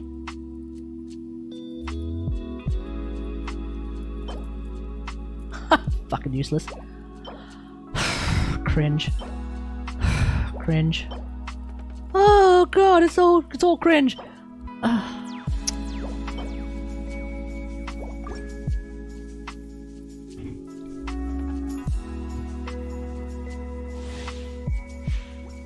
In the end, I don't know. In the end, I might actually just give her the 4-piece noblest that I have on Benny.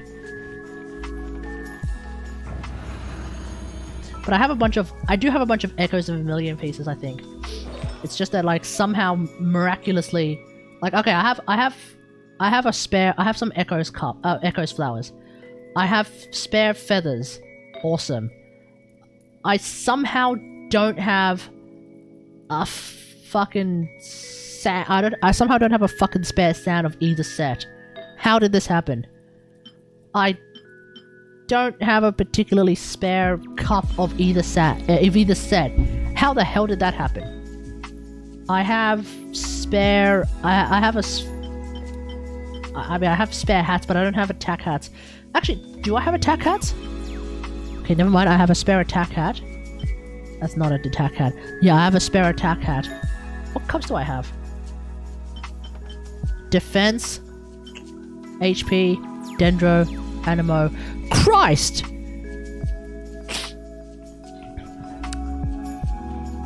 Noblest would be better for Ayaka, but I don't know about your attack cup, Aloy. Yeah, true.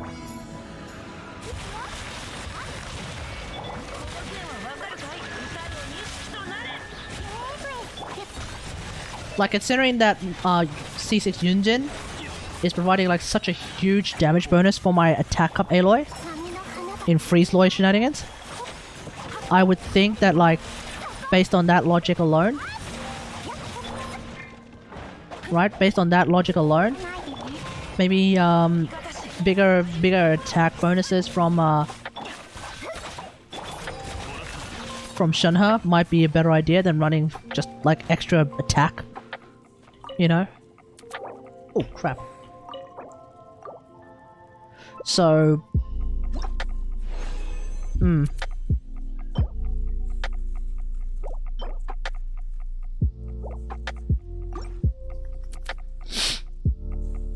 if I want to get extra bonuses from Shunha, then the idea is to run 2-piece attack, 2-piece attack. And so that's where that would come in. I could run Shiminawa, but I don't think I have any like real spare Shiminawa pieces. Do I? No, it doesn't look like I have any real spare Shiminawa pieces. I haven't. Gladiators? I can do gladiators. I really don't know how you're gonna work around quills. That's the thing I want. See, like, yeah. Yeah, no, you're right. You're absolutely right. Like, that's the thing. That's the reason why I want to get Shunha. Because I want to figure out if I actually would prefer to just run Yunjin over Shunha or nah. Because, like, my hypothesis right now in my Aloy theory crafting is that Yunjin is actually better than Shunha because Yunjin can do more hits. Shunha, on the other hand, should in theory be better because the actual numerical damage is more, which then becomes the question of, like, do I want to be able to buff more hits or buff a few hits that do a whole lot of damage? And then and the question would then be, like, how many hits do I actually do in Freeze Loy anyway? Because Freeze Loy only...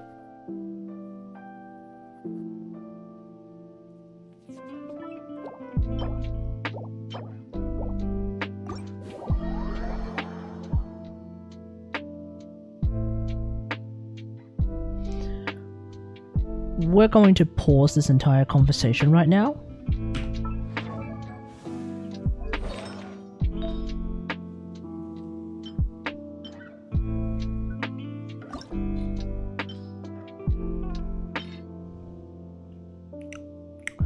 Don't be shit. Don't be shit.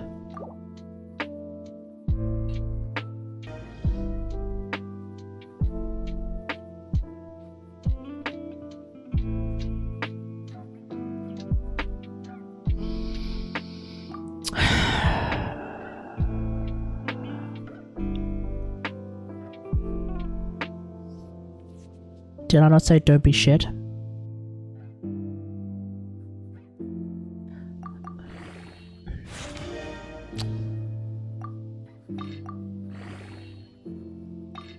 Just out of curiosity, let's take it all away.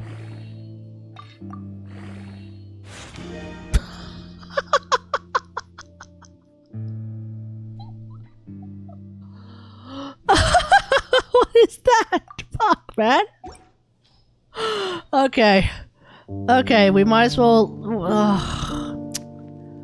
Ugh. Bloody hell. Okay, let's... You know what? Okay, we have a spare attack cat. Usable? No, I'm not fucking using that.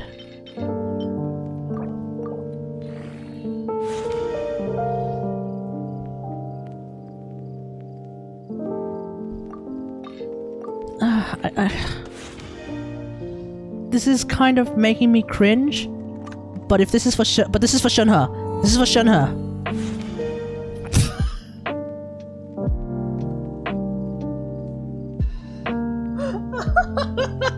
This is for Shunha.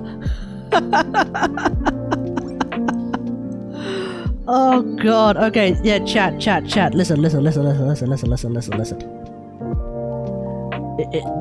Down artifacts for Shunha, okay? It's for Shunha, okay? Okay, guys? It's for Shunha.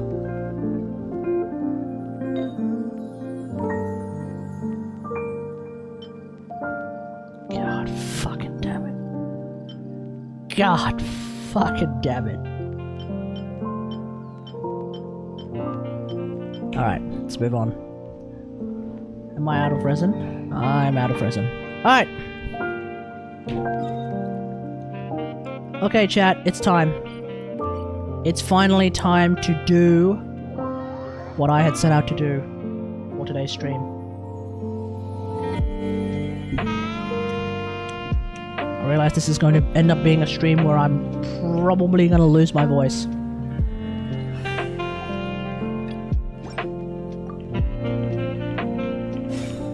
But let's do this.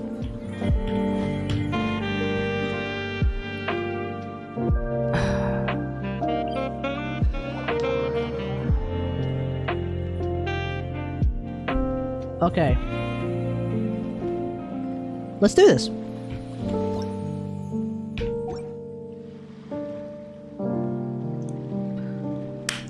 Alright. For my birthday, I figured what I would do is a full account review of my Genshin account, because who the hell else is going to review my account?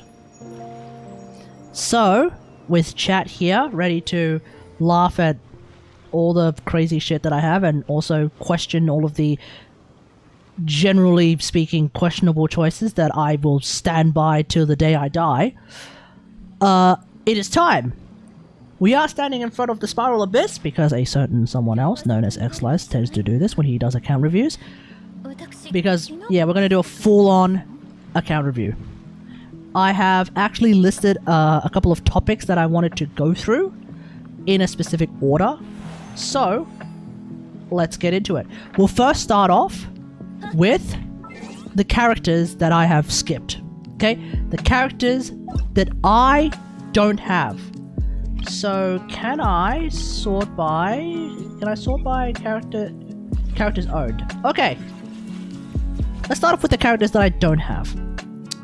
Venti. The reason why I don't have Venti is quite simple. His vortex doesn't suck in Aloy bomblets. The fact that Kazuha exists and can do that basically means that I personally will never really care to get Venti. Now that being said, Venti is a pretty fun character to play and I definitely use him during trials. But that's it. I don't really care to use him outside of like those events where you can use Venti as a trial character. Claire. I tried to get Claire, I lost the 50-50. and that was during the Claire Kazuha banner, and so I opted to use my guarantee to get Kazuha instead, because like I said, Kazuha was capable of sucking in Aloy's bomblets, which was something of much greater importance to me than trying to get Claire. So who knows, maybe when Claire gets a rerun, maybe I'll finally try to get her. Until then, I prefer to play, I like using Yanfei anyway, so you know. You know, until then, maybe, I don't know. Albedo, I don't know, I just find his gameplay to be way too boring. I understand that he's really, really strong in Geo teams. I understand that he does more damage as well in a proper Geo team with Goro compared to C6 Ningguang, but I just so much prefer playing C6 Ningguang than Albedo. So I have no real interest whatsoever in getting Albedo. Zhao is a character where he is actually really fun to play. It's just that, I don't know, every time he has a rerun, I find myself getting someone else. That, or I just don't really feel like spending money. Because maybe the next rerun, or rather the next half of the banners, is something that I want to get. Like, 3.4 was it? Yeah, right now we're in 3.4, right? Lantern Rite. The first half is what? Xiao and Ito. Cool. What's the second half? It's Hu Tao and Yalan. And I had a guaranteed 50-50 ready to go. I didn't want to burn it on Xiao. I wanted to get Hu Tao. So that kind of happened, you know? So yeah, Xiao's a fun character to play, but I don't want to. Most of the time he shows up, I don't want to get it because I'm trying to get someone else. I don't really ever want to get Yoimiya personally, because whenever I feel like playing a machine gun character like Yoimiya, I play Aloy. And I don't know. Maybe call me crazy. I think playing Freezeloy feels a lot better than playing Yoimiya comps, where otherwise a Yoimiya comp and Freezeloy would basically be identical. Swap Yoimiya out for Aloy, vice versa. It would basically be identical if you think about it. Because, like, what's a good Yoimiya comp? Yoimiya, Yunjin, Yelan, and I don't know, Zhongli, or a Shielder. What's Freezeloy? It's Aloy, Yunjin, Yelan, and then in this case Kaz. A Yoimiya comp and Freezeloy are practically identical, and I really, really love playing Freezeloy. So I do happen to have Thundering Pulse though, so I kind of have half of Yoimiya, I guess. I will never bother getting Ito because I already have Ito. Her name is C6 Noelle. I'm going to get Shenhe. Mark my words, I am going to get Shenhe. So this is almost going to be irrelevant. I don't find it at all that interesting, chat. I don't know about you guys, I just don't. Like, cool, he can assume a stance and you just hold your mouse and he just goes fwa fwa fwa fwa fwa fwa fwa fwa. Yeah, but you're just holding your mouse and you don't, I don't know, do you really even move? Ugh, I don't like him at all. I don't have any Photozons because I didn't like go for the Wanderer banner, so that means I didn't even bother getting Photozon at all. And I tried Wanderer.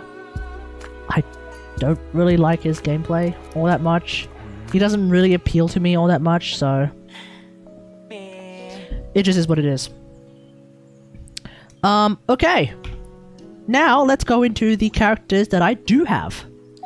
And we're gonna go from right to left. I'm gonna start off with the characters that I have not leveled up at all, much, outside of trying to get free fates. And then we'll eventually go to characters that I have leveled up with builds and all that jazz. We'll start off with Layla. I've got Layla randomly, C2 even. I don't care to use this chick at all. I suspect she might have some value potentially in a Freezeloy team, but aside from that, I don't really care. Whenever I feel like getting a Cryo Shielder, my first and only thought is actually to get Diona. I understand that Layla can do more damage than Leona, but I don't care. So, yeah, I just don't care. Kating, I understand that Kating is really, really strong in aggravation shenanigans these days, but, I mean, I'd rather play Lisa, I'd rather play Miko, I'd rather play Senno. Like, there's a lot of characters I'd rather play, because I find them more fun than Kating. She just doesn't appeal to me at all.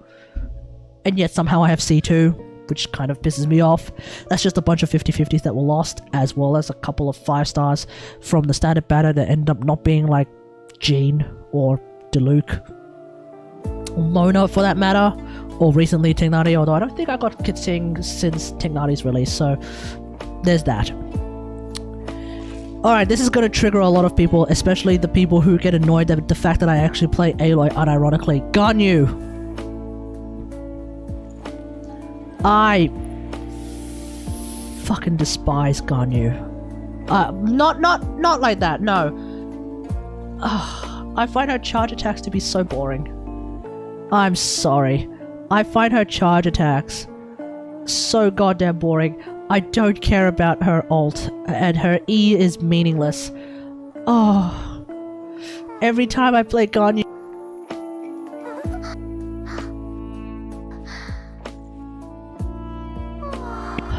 Honestly, I don't remember. It was a recent it was during her recent rerun. Was I trying to get Dory? I was trying to get C0 Dory, and I ended up getting Ganyu first before I got C0 Dory. I slandered Ganyu so hard on my mic, dude. Yeah, exactly. I'm sorry, guys. I find Ganyu so goddamn boring.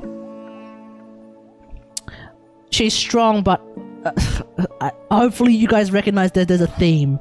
Anyone who's watching this on YouTube, hopefully you recognize there's a theme. I don't care if she's strong. I only care if she's fun to play. And Ganyu to me is not fucking fun to play. Especially now that Tignari exists. Tignari literally does what Ganyu fails spectacularly at, which is actually have fun charge attacks. Because he can do them. Anyway, I'll talk about Tignari later. Collei, I mean, we all know about Collei's shenanigans. I have C2 Collei. I don't care. I thought you only liked the unfun ones, TBH. Nope, I only care about what's fun to me. I only care about what's fun to me. I don't play Collei. I don't find her interesting or fun. I mean, okay, I played Collei during 3.0, 3.1 because Nahida didn't exist and I kind of needed a second person for a Nilou team. Aside from that, I haven't...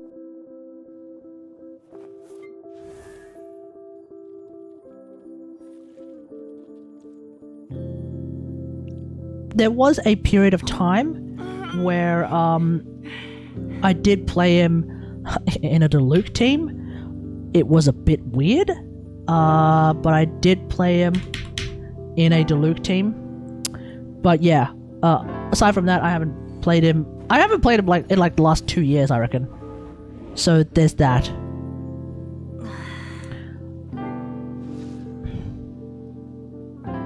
What's with the random mic mutes? I don't know. I don't know.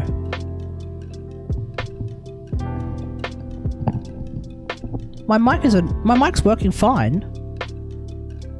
Although sometimes my laptop does this weird thing where like suddenly my volume settings feel like they're getting hacked.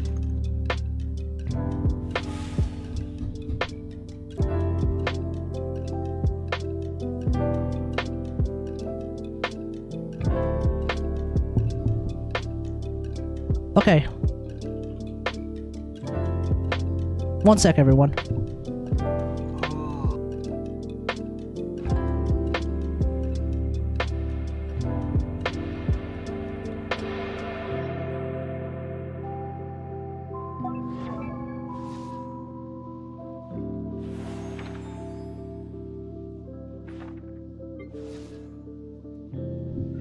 Okay. Let's try that again. So, Razor. Yeah, I don't like Razor at all. Like, I just don't like Razor at all. The few times I've even played him because you guys have wanted me to play Razor through channel points. Yeah, I don't find him all that interesting at all.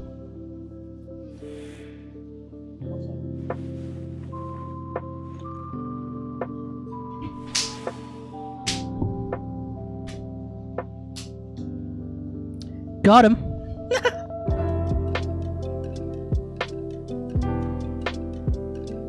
Drops out and comes back a few seconds later. Like, your bike behavior reminds me of that. Yeah, I don't know what it is, chat. I don't know what it is. But hopefully it should stop now. Okay, Shinobu. When she first came out, I wasn't interested in using her, and everyone kept shitting on her.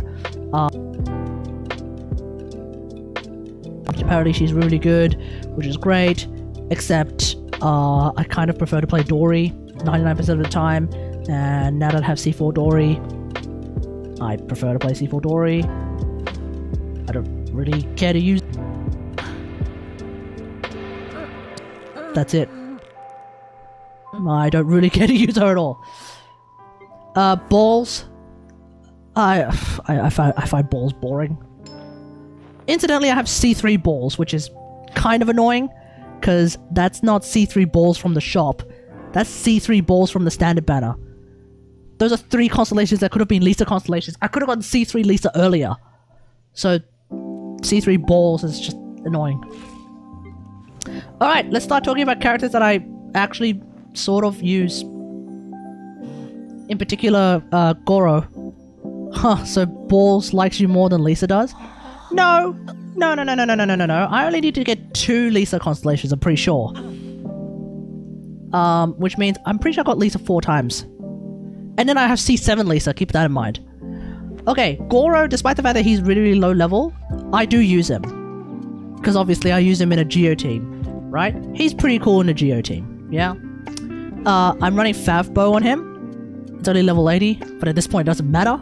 I only need him, I only need so much ER on Goro, and he gets his ult back pretty reliably. So that seems pretty good. I am running 4-piece Noblesse on him. The artifacts are fucking cringe. We don't need to worry about that. I have C1. I do not have C6. We've done the math, and I think numerically speaking, the amount of extra damage that my C6 Noelle would get with a C6 Goro is not super duper high, but I do hope one day Ito will have a rerun with a different character that isn't as cringe as like Scaramouche. Maybe a character that I like. For example, if there's an Ito Miko banner, then I might actually be able to get some Goro constellations for a change. Because I'll definitely be getting another Miko constellation, that's for damn sure. I don't think it really matters how you level up Goro in terms of his talents. I don't know why I even bothered to do this. Aside from maybe the defense increase. But it's like such a minor defense increase that like, it's like who cares? Right? I don't think this defense increase even matters. Like, you get, what? You get a flat defense bonus, which is just kind of hilarious. The geo damage doesn't change. Right? Like, yeah, it doesn't really matter. But yeah, when you use your ult, all nearby party members' defense is increased by 25%. That's really the one thing that matters, is his Ascension passive, and that's kind of it, right? He's a super duper cheap character to play. So, yeah.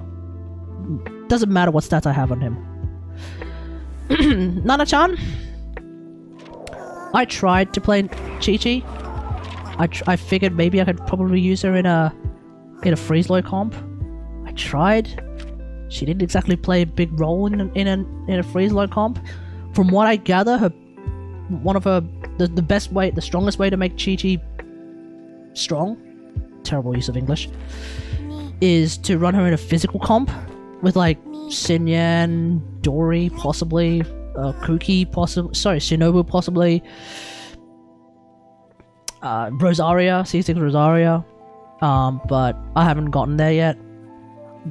I would need the game to have an extreme level of downtime where I'm not bothering to level up new characters and all that jazz for me to actually go and level up Chi-Chi, but there is a part of me that actually does want to level up Chi-Chi and then give her like a decent weapon. She has the flute. I have C1 Chi-Chi, which I guess is useful? I don't really know. But yeah, I don't play Chi-Chi nearly enough. Toma, I understand, is really good for Burgeon comps, but I don't care because whenever I feel like playing Burgeon, I just play Nilu instead. Benjamin is forever stuck at level 70 out of 80 and I don't use him because I fucking hate him. I despise everything about him and the fact that everyone who uses him and sucks him off constantly shits on everyone else who uses anyone outside of him. They're almost as bad as fucking Hu Tao mains. That being said, I will give him Aquila Favonia and a 4-piece Noblesse. And yes, I C6 this ass. I think during the time when it was considered that C6 was a bad thing. Fuck that. And I have leveled his ult up to level 11 because that's really the only thing that matters. That being said, I don't fucking use him ever. I make a point to try and not use him whenever I can.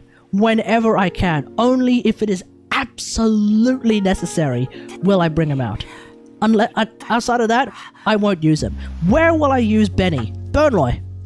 Benny is actually really good for Burnloy comps. Why? Because he provides the attack bonus, and he also provides pyro damage that you're going to need for Burnloy. So, definitely, when I'm playing Burnloy, my Aloy does do a lot more damage. That being said, if I can clear Spiral Abyss with Burnloy without having to use Benny and instead use someone like Xin Yan, you bet your ass I'd much rather use Xin Yan. And that's why I play Aloy and Xin Yan instead of Aloy and Benny, because fuck Benny! Okay, moving on. Barbs. I haven't used Barbs in any real capacity. Pretty much since like 1.5? I want to say. Like, I haven't really used Barbara in a long time. And certainly ever since I got Kokomi, I've pretty much left Barbara, you know, just sitting there. Gathering dust, unfortunately. Sorry, Barbs. I just don't care to use her at all. There was a time when I wanted to play a Quadra Mage Death Squad, and that was back at like super duper early days. You had like Lisa, Barbara, Ningguang, and Sucrose, and at that point Barbara existed exclusively to just be a healer. Like, there was no real rhyme or reason in that particular team comp, but I just needed a healer, and Barbara was like, I think, the only healer mage at the time, so, you know, that's where Barbara fit in. She's currently holding an Oathsworn Eye. I don't know why. She's got like a hodgepodge of random shit. I have her at C6. I feel like her C6 should be really, really good, but it's not. I mean, it is, but it's not. And then, 9-9 Barbara, but again, I don't use her. Candace, I have every intention of using someday. But right now I still haven't really found the way that I want to use Candace. I understand that she's actually pretty good for Yao Yao. If you want to play like potentially like a Yao Yao Hyper Bloom or Yao Yao in Nilu teams, you could potentially bring her and Candace. I haven't gone around to doing that yet, but yeah, it should be pretty good. That being said, what I kind of think I want to do is actually play like full DPS Candace. Because I really like her normal attacks and I really like her design. I think I would like to see her on field as much as I can. So one day I'll find something that I want to do. Right now she's just got a random hodgepodge of shit. I have given her a Fav Lance, but that's just really for her to hold on to for the time being. I think things will get a lot better if I get C6 Candace. From what I hear, C6 Candace is actually like it just basically makes her like another Xingqiu, apparently. Not as good as Xingqiu, fair enough, but like another Xingqiu. So I look forward to one day being able to play Candace properly, but until then, she's kind of just chilling. Diona, I barely play Diona, but when I do, because I have C6 Diona, I use her in like comps where I could definitely use the cryo and I need the EM, which of course describes Diona, but mainly that comp is a Yanfei comp. So if I run like a Yanfei, Diona, possibly Kaz, and Yelan, for example, yeah, that's where I definitely run Diona, because then I could use just starts popping off and doing like 100k charge tax in Spiral Abyss.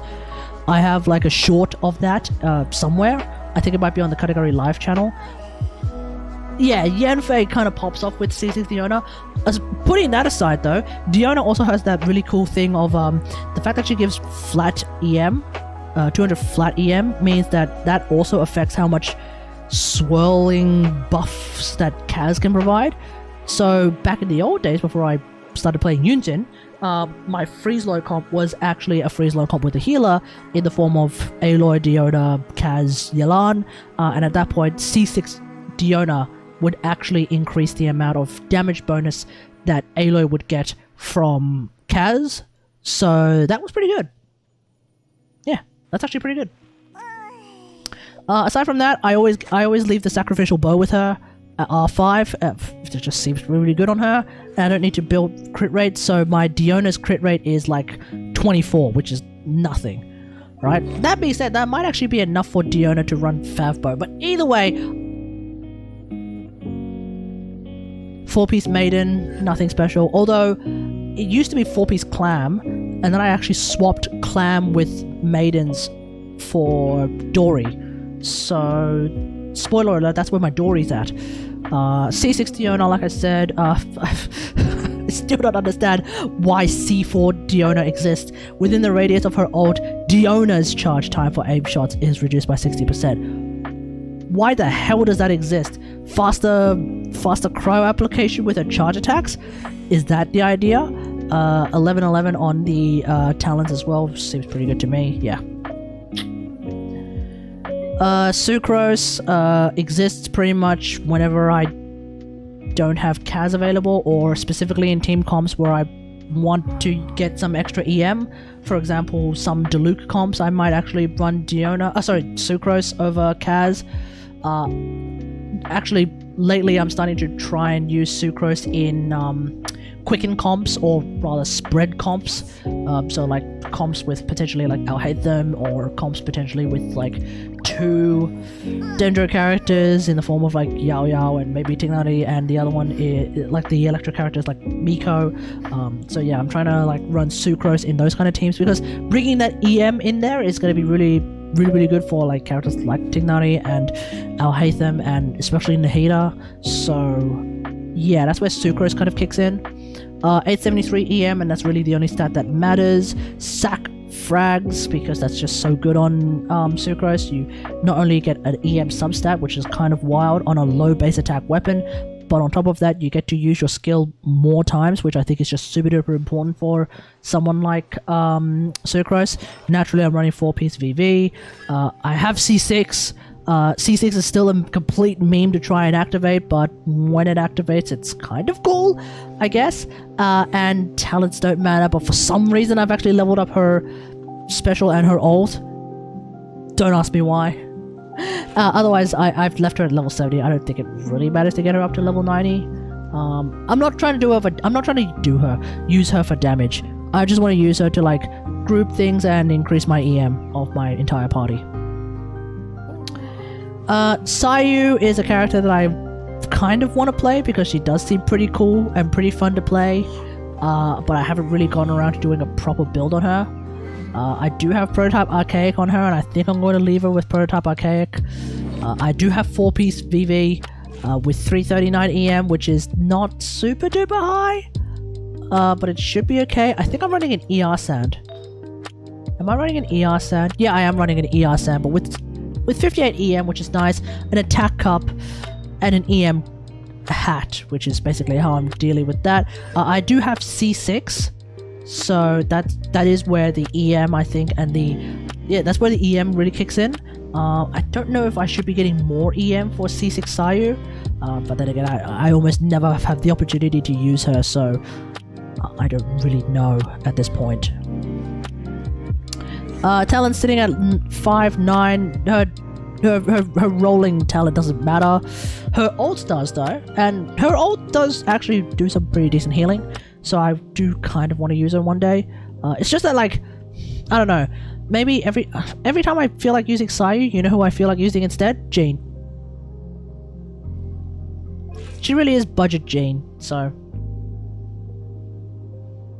And I don't really find myself using Jean that much these days either. Anyway, Shikanoin Hazel. I have actually recently been using him quite a lot, especially in the new artifact domain, which can get you artifacts for Hazel and by extension Scaramuccio. He is using Black Clifford Gate, but when I feel like actually playing him, I tend to run, I think, Witsith on him. That seems to be really, really good. And I do have 4-piece Desert Pavilion on him, so his stats are looking like this right now. It's copium. Yeah, it's copium. I don't even have that much attack on him either, so it's not the greatest build in the universe. But I have C6'd him, and so knowing that I have C6'd him, especially with C6 itself, he does tend to do some pretty impressive damage, at least in my opinion. So maybe one day I will build him properly, and then I won't have any reason whatsoever to get Scaramuccio, because I will have Hazel, and Hazel is, I think, a lot more fun to play than Scaramucci, so yeah. I have 699 his talents, which is basically 666 his talents, but I have left him at level 70, so I don't think that's going to be changing anytime soon. Mona exists exclusively to buff characters, and that's about it. I don't really care about her damage and all of that jazz. I do have 205 ER on her at the present moment. I don't remember why. But I do actually like to use her as a healer, which is kind of ironic because Mona is not a healer, but at the same time she kind of is if I run Prototype Amber, obviously. And I don't know, it's just something, I don't know, it's something really, really satisfying about a Hydro Mage being a healer. You already have 2 Hydro Mages who are healers, Barbara and Kokomi, and there's no other Hydro Mage, is there? Aside from Mona. We don't have any Hydro Mages from Inazuma. We don't have any Hydro Mages from Liyue. Oh, sorry, we have a Hydro Mage from Inazuma. Her name is Kokomi. We don't have any Hydro Mages from Sumeru, because the only Hydro character we have, the two Hydro characters we have right now is Nilu and Candace, and they're both swords and spears. And so from Liyue, we don't have any Hydro Mages. We only have Tatalia, well, Tatalia's from Snezhnaya. We have Xingqiu, Yelan, but they're sword and bow. Who else do we have? We don't have any other Hydro characters from Liyue? I thought we had more. I swear we had more. Anyway, we don't have that many Hydro characters, and we still don't have that many Hydro Mages. We only have like 3. Which is more than Electro Mages, but anyway, so all 3 of my Hydro Mages are healers, is where I'm currently at. Kokomi's a healer, Barbara's a healer, Mona's a healer. That means that I'm still running 4-piece Tenacity, because that does seem like a really, really good idea. That means that I don't play Mona that much. C3 Mona, but I don't care about this because the freeze part doesn't work. I don't care about this. I don't care about this. Oh wait, oh no, I do care about this actually. I do care about C3. Eventually if I get C4, that would be nice. I think I would care about C4. I would not care about C5. And I don't think I would give a shit about C6 at all. I think I've only really leveled up her ult. I'd have leveled up her normal and skill for some reason. They're not that useful. So yeah, that's Mona. DMC. As soon as Nahida came out, I stopped using DMC in any meaningful capacity. I mean, sometimes I just feel like cracking out DMC if, like, the Spiral Abyss is really, really hammering up for Dendro characters. So for example, the current Spiral Abyss is like, oh yeah, if your Dendro characters do damage, they do more damage. Okay, I might as well run double Dendro both sides. And so what do I have? Well, I have Yao Yao, Tighnari, Hatham, Nahida. So I'm good to go. Like, yeah, DMC has kind of become irrelevant to me. We'll see what HMC is, Hydro main character. We'll see what HMC does, and then Fossilos will come out, and then HMC will become irrelevant, and then we'll wait to see what PMC does, and then Murata will show up, and suddenly PMC is completely irrelevant, and then eventually we'll see what CMC does, and then the Saritsa will show up, and suddenly CMC is completely irrelevant as well. So yeah, we'll see what happens. But for now, I don't intend to play DMC in any meaningful capacity. Amber is a character that I am actually sometimes trying to play, but I haven't gotten around to doing that again in a while. This is a character that I just randomly feel like playing, so I left her at level 80, and she is holding an Amos bow. Her stats are not the best at the present moment. I haven't really knuckled down to building her properly lately. And by lately I mean like pretty much ever since Cornapo Archipelago. So ever since 2.8, I've kind of stopped properly trying to build her and properly trying to play her for some reason. Like, yeah, I just haven't had the time. But otherwise, I feel like running 4-piece Wanderess is probably the way to go for Amber, just the way I feel like playing her, which is like charge shot bullshit. But then again, like, I don't know. What I want to do is I want to try and like find a way to play like super duper, like what do you call it? Super duper try hard mode Baron Bunny Explosion Amber, like nuke Amber, if that's even possible. Maybe it could be a thing one day. I don't know. I do have C4 Amber, which is I think really cool because it means I get the second Baron Bunny, which I like the idea of. I like using her Baron Bunnies and shooting them and making them explode to do significantly surprising amount of damage. But yeah, lately I just haven't played her at all. That being said, I have triple-aided her talents. I have triple-aided her talents, so when I feel like playing Amber, she's already in a good spot to start playing again. Okay, here we go. Now we're going to get into the characters that I really do use quite a lot. Let's start off with Xin Yan. Xin Yan exists now in my Burnloy comp exclusively. As of right now, I have not built Xin Yan or played Xin Yan in any other fashion. She exists as like the flashiest character in my Burnloy comp. Again, I would 10 times over prefer to run Xin Yan in my Burnloy comp if I can clear Spiral Abyss with it than play Benny, because oh my god, Benny's boring. Xin Yan on the other hand is not boring, and the reason why I find Xin Yan to be not boring is I'm running Fav Greatsword on her.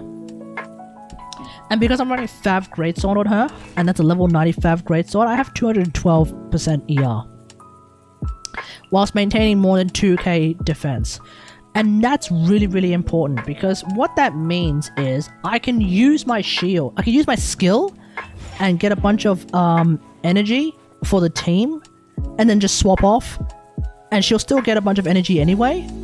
And on top of that, I can use my ult, which because I have C6 Xin Yan, I can use my ult on Xin Yan to guarantee the Fav Greatsword passive, which means I'm basically getting an energy refund on my ult whenever I use my ult, provided I do the physical part of my ult, which I should, so I should be close enough to do the physical part of my ult. There's a guaranteed crit in there, which basically means I'm guaranteed to get an energy refund on my ult.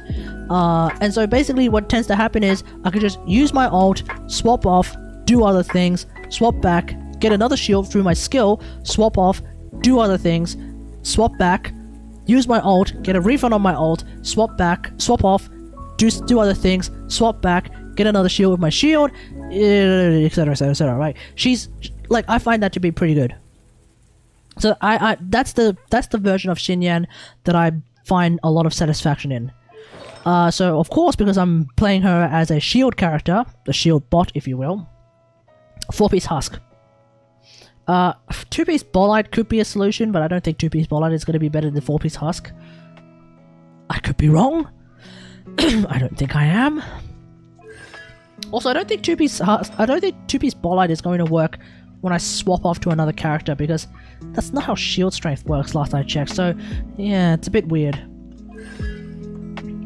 C6. So, you know, there's some cool things in there. The main thing is that, like, because I have C6, it does mean that if I feel like playing actual main DPS Xin Yan, I can. and I just need to get the artifacts to do so. Because I already have the weapons that I would need to do main DPS Xin Yan, so I'm really excited to potentially do that one day. Aside from that, I've leveled up her talents to be 6, 11, 10 at the present moment. 11 being, like, her skill being the main one that I'm focusing on because that's going to increase the power of her shield. So that's important to me. Right now I haven't really leveled up her normal attacks, but when I do decide to play physical DPS properly, Xin Yan, that's when her normal attacks talent is going to really kick in. Alright. En Hitan.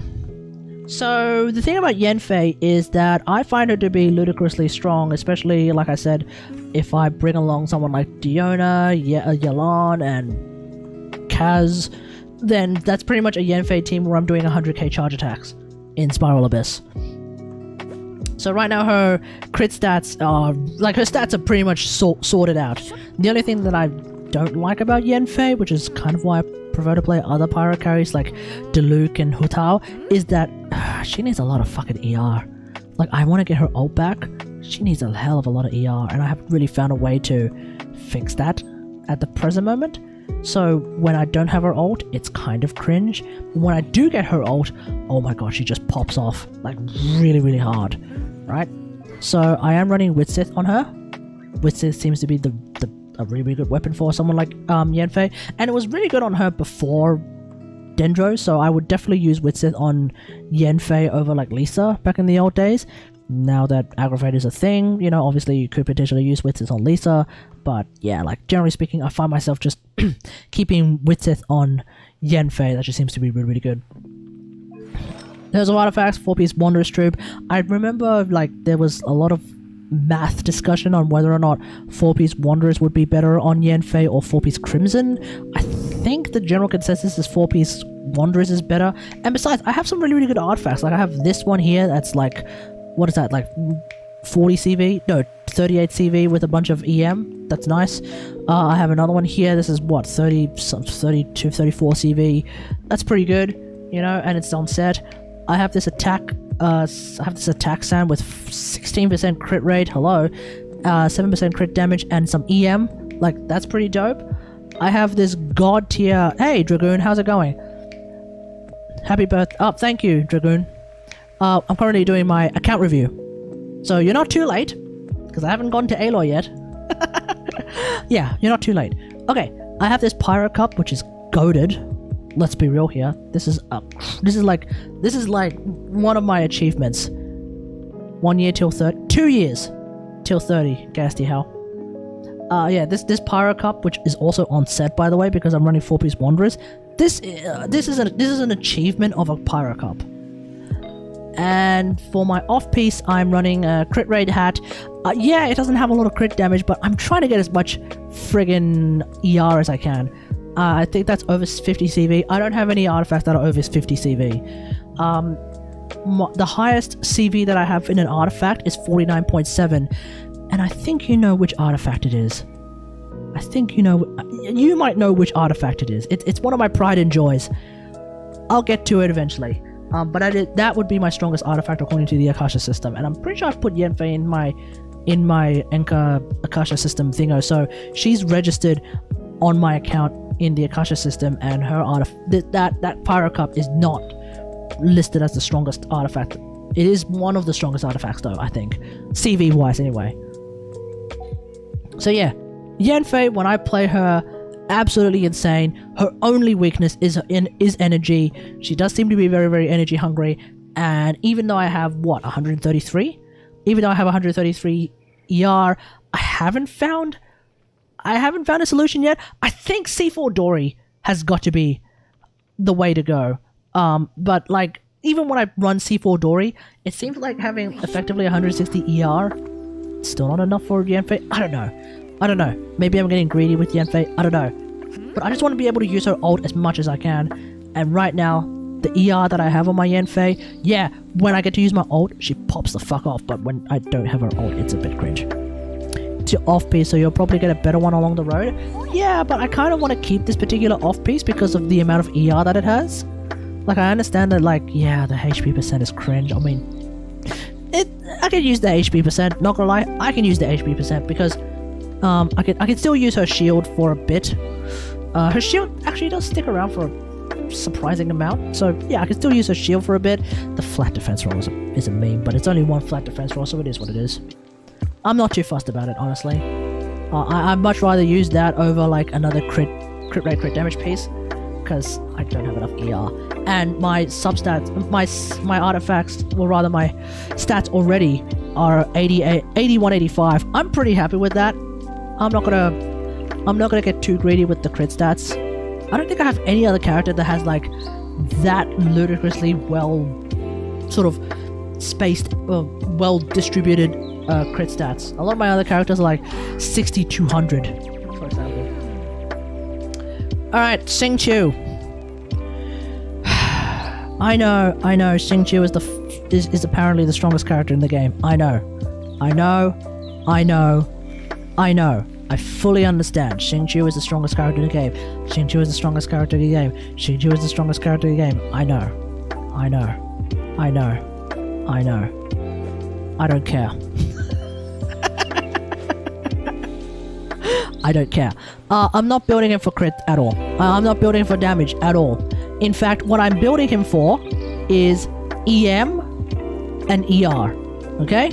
Now, I am running Sack Sword on him. It is a level 70 Sack Sword, but honestly, just this much ER on this level 70 Sack Sword and using choosing 2 E's is enough. I understand that like running Fav Sword on Xingqiu is probably a better idea. I might get around to leveling up another one of my R5 Fav Swords and put it on Xingqiu. Until then, I mean, okay, I'd probably say no, because I only have 14.3% crit rate. How effective is a Fav Sword going to be on a 14.3% crit rate Xingqiu? Yeah, you hit twice, but that's twice on 14.3%, which means, I don't know, maybe I'll get a crit a third of the time? But if I get a crit a third of the time, that's kind of cringe. Wouldn't it be kind of cringe? Actually, Sack Sword is much better for my Xingqiu here. Yeah, exactly. So I'm going to stick with Xingqiu. I'm going to stick with Sack Sword and Xingqiu. Now, you may be wondering, 744 EM, what the fuck kind of build are you running on Xingqiu, who is allegedly the strongest character in the game? What kind of fucking weird-ass, crazy-ass, nonsensical build do you run on Xingqiu? Bloomchew? Exactly. I'm running 4-piece Paradise Lost on Xingqiu. Xingqiu exists exclusively in Nilou teams, and that's it. I use Xingqiu in Nilou teams. Now, you may be wondering, wait, hold on. Kate, don't you like Yelan a lot more than Xingqiu? Yes. Yes, I do. But the reason why I don't want to put Flowers of Paradise Lost on Yelan is because I don't want to bother ER Sand. I don't think it's an ER Sand. No, it's an EM Sand. It's an EM Sand. I don't want to bother with I don't want to bother with swapping artifacts, which is the reason why I am still using Xingqiu. Right? The reason why I'm still using Xingqiu is because I don't want to bother swapping artifacts with Yelan. In fact, you know what's hilarious? There is a good to fair chance that I might actually run 4-piece Flowers of Paradise Lost on Candace if I get C6 Candace, and then just have her fill in the slot of Xingqiu in my Nilou team, and then I would just stop using Xingqiu altogether. I don't know.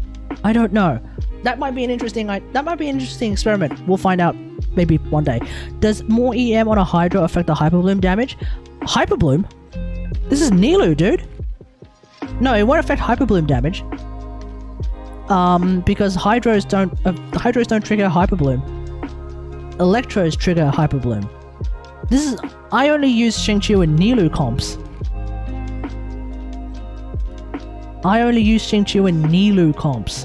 Where it's only blooms, or rather, it's the super blooms that nuke everything, including yourself. I use Xingqiu in Nilou comps. and that's it. So, like the Nilu comp that I like to play is something along the lines of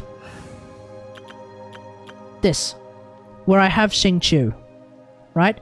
That's the Nilu comp that I like to play, where I have Xingqiu.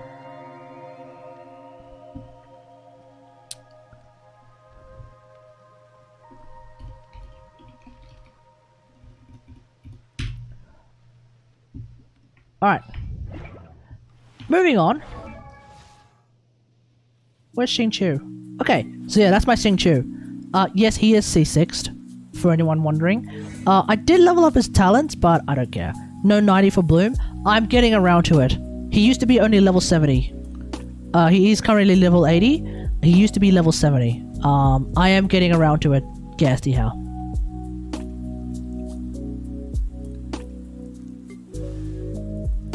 One of the newest characters. I really like her. I currently use her almost exclusively in Nilu comps. But I kind of use her in like all sorts of random comps these days, especially in the Spiral Abyss, where I'm already using Nahida on another team and I need a healer. Then I bring out Yao Yao, and Yao Yao just seems really cool. In terms of like the build I've got in Yao Yao, it's nothing special. You know, these are just the most random ass hodgepodge put together stats. The E, I don't even have that much E. But I'm not using her for damage really. I'm using her to heal. Weapon I've got on her is Missive Wind Spear. That's not necessarily the best weapon on her. I don't really care. Did my mic cut off again? Oh, god damn it. Okay, like I said, yeah, I don't really use Yao Yao for damage. I just use her to like do healing and Dendro set shenanigans, which is really what I find her to be really good for. So yeah, Mrs. Windspear, it's not the best weapon on her, but whatever. Like what the hell else am I gonna use? Fav Lance when I have 34 CV, 34 crit rate on her, which is potentially a good idea. But like I don't have that many Fav Lances, so I'd rather keep my Fav Lance for someone else at this point. So it doesn't really matter. I just use Missive Windspear because I'm not using it on anyone else. It's fine, whatever. A 4-piece Deepwood, and they're not even remotely interesting Deepwood pieces, so I'm not going to bother showing them.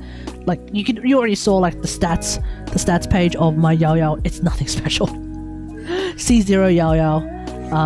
I have actually leveled up her talents to 288, so mainly focusing, obviously, on her healing aspects, because that's really where healing role. So yeah, she's really strong in that in that regard. Fischl.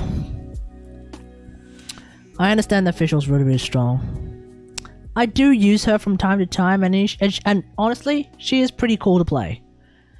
But lately, I just play Miko so much more.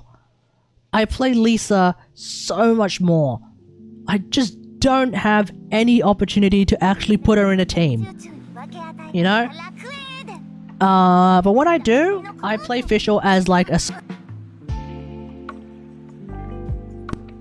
I play Fischl as a buffing Fischl. What is going on? Seriously.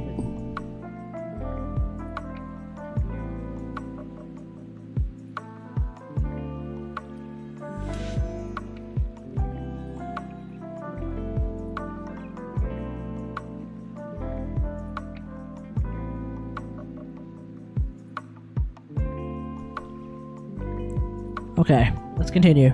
Yeah, when I play Fischl, I play her as a buffing Fischl. So, it's the kind of Fischl where I'm using... Okay, Fading Twilight is a complete another meme. Hey, you absolute baka! Thanks for the follow, mate. Yeah, like when I play Fischl, it's, Fading Twilight is completely meaningless. Hey, how's it going? I'm doing alright, how are you? Fading Twilight is completely and utterly meaningless on this Fischl, so I haven't even leveled it up properly. But, I mean, it's a weapon that works on her, so who cares? You know, the ER is nice, I guess. I'm running... Hey! I'm not even running... I use Elegy on Fish? Nice, I don't use Fish. Okay. I'm supposed to be using 4-piece Tenacity on Fischl. I must have swapped those Tenacity pieces with Mona. Am I using an Electro Cup on Mona? Yes, I am. Okay. I normally run 4-piece tenacity on Fischl. That's it. Okay? I have C6 Fischl a long time ago. I still don't play her nearly enough. I have leveled up her special and her ult. That's it. My Fischl was supposed to be using Flowers of Paradise. Oh, Hyperbloom Fischl. Is that even effective on Fischl though? Because she doesn't really hit the seats that much. That's my understanding. Like, you don't... Like, I feel like you're more likely to use Kazuha at that point with your Fischl Hyperbloom team comp, and then you try to fuse Kazuha ult, but I mean, I've never used Fischl. Fair enough. Fair enough, dude. Fair enough. Probably never will. Probably never will. Yeah, no, I don't use Fischl nearly enough to care. But she is cool. And I have used her a lot more than, like, fucking Ganyu, that's for sure. So, yeah, there's that. Okay. Yunjin. I use her currently exclusively in Freeze-Low comps. The Freeze-Low comp. And she is, really, really strong. So, the big question for me is going to be, is she better than Shenhe? We'll find out sooner or later. In the meantime, I have 246 ER on her, which is a heck of a lot of ER. I do somehow maintain more than 2k defense, which will grow with the 4-piece... whatchamacallit, with the 4-piece husk set. In the meantime, though, I am running a level 90 Star Glitter, because that does seem to be really, really strong on Yunjin. That nearly 50% ER. Sounds pretty good to me. For reference, Favlance only gives you 30. And I don't need to run crit rate on her now, so she will be better than Shenhe, but she could do even better with 4-piece Petra. I don't know. I don't know about that. You might be right. I don't really know. But yeah, I'm running 4-piece Husk. Not basically focusing on defense and ER. C6 her, finally. Bloody hell, that took way too long. I had to go through like 2 whole ass freaking lantern rites to C6 her. Yeah, I've leveled up her talents for some inexplicable reason. I don't know if leveling up her special does anything. It's currently level 9 with Constellation, so that's level 6. Her ult's level 11 with Constellation, so that's level 8. Leveling up her ult is meaningful. Leveling up her special, probably not that meaningful, honestly, but I guess it just makes her a little bit more tankier when you're holding your E, I guess. So there's that. But yeah, the main thing I focus on is the fact that she's going to be a big normal attack buffer, and certainly when I'm using her in Freeze-Loy, she is definitely doing that job. Going from 20k normal attacks on Aloy to like 32k normal attacks on Aloy, like, god damn! Like, that's kind of nuts. Hello? Yeah, pretty happy with that.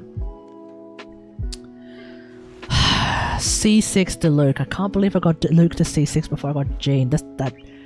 Okay, that honestly annoys me, but then as soon as I started playing C6 to Luke, I kind of like playing C6 to Luke. So, his crit stats are pretty decent. 66, 164, not too bad, you know, a bit of ER here and there, some pyro damage, and a bunch of EM.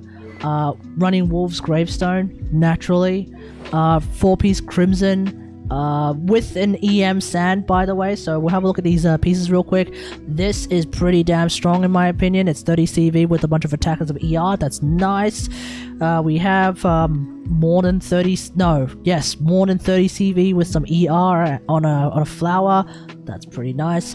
EM Sand, yeah, the crit stats are not particularly good, but you know, I've got some ER in there as well. It's mainly like it's like mainly another roll in fucking flat HP that's just cringe. But aside from that, I think this EM Sand is pretty damn strong. And also, it's on set, so gotta love that.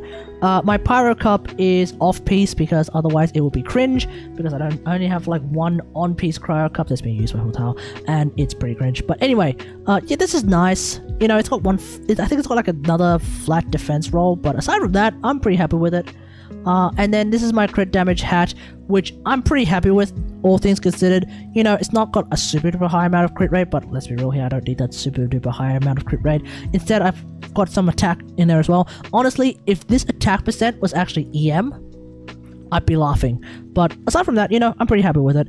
My Diluc has 2-piece Shimmy, 2-piece Crimson. I plan to get 4-piece Crimson soon. I don't want to, because I don't want a Hu Tao rerun. Yeah. You don't want to get Hu Tao right now? Yeah, fair enough. Yeah, I'm pretty happy with my Diluc. He seems to hit pretty hard. And yeah, I C6'd his ass.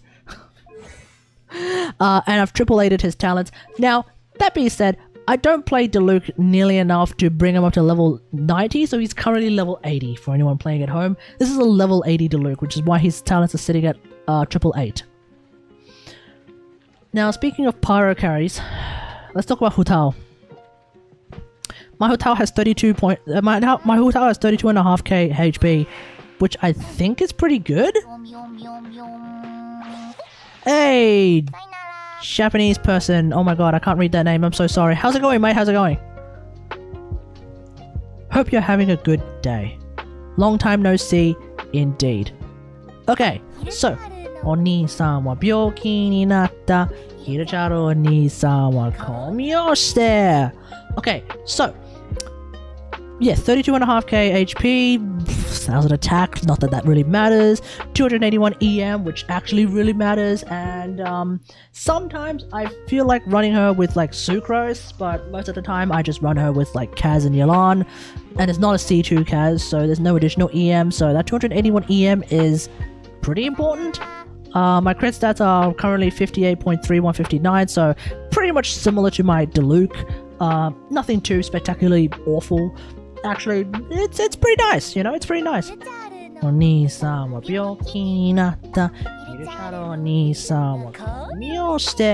Now, when I play Hu Tao, I saw you on my YouTube feed, so I thought I should at least say hi. Well, hello. Now, when I play Hu Tao, there is one other thing I need to do. I specifically need to play, not in English, I specifically need to play Hu Tao in Chinese. I don't know why. I just find Hu Tao's Chinese voice to be a lot better than her Japanese voice. Fight me. Fight me. So yeah, I'm playing, so yeah, that's that.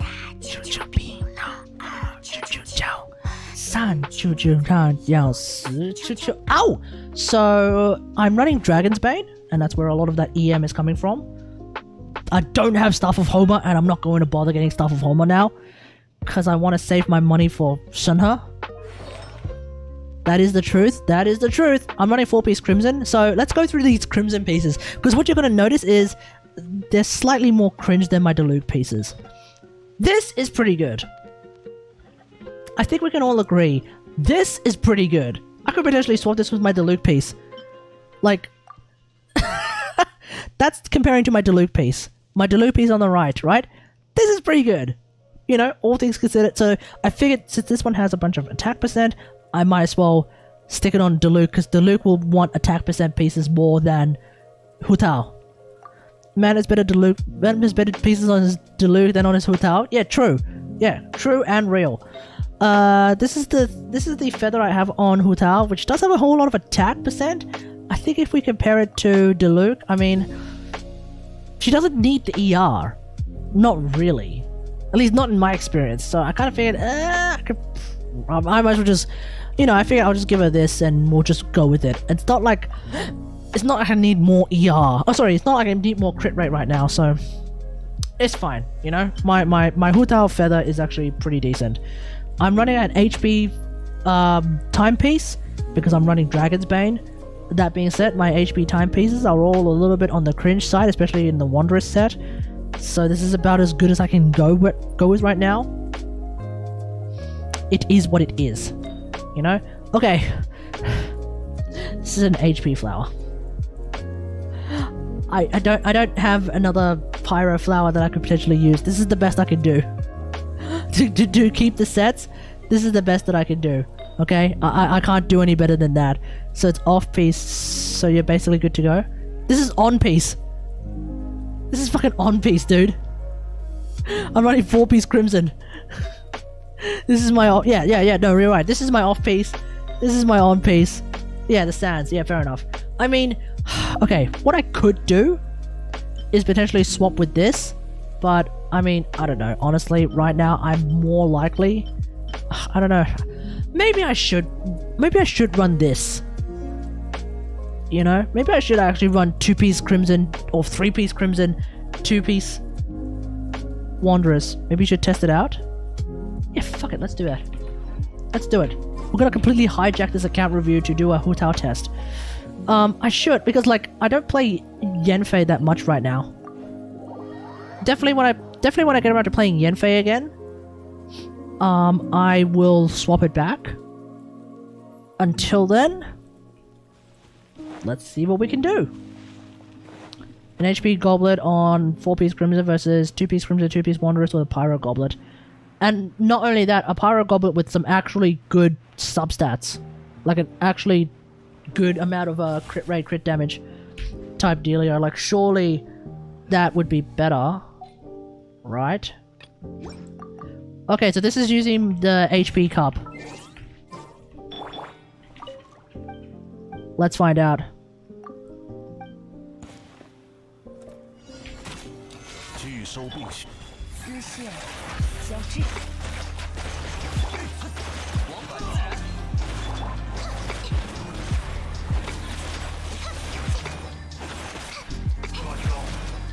Okay, 44k. So 44k charge attacks, okay, folks? Keep that in mind, 44k charge attacks.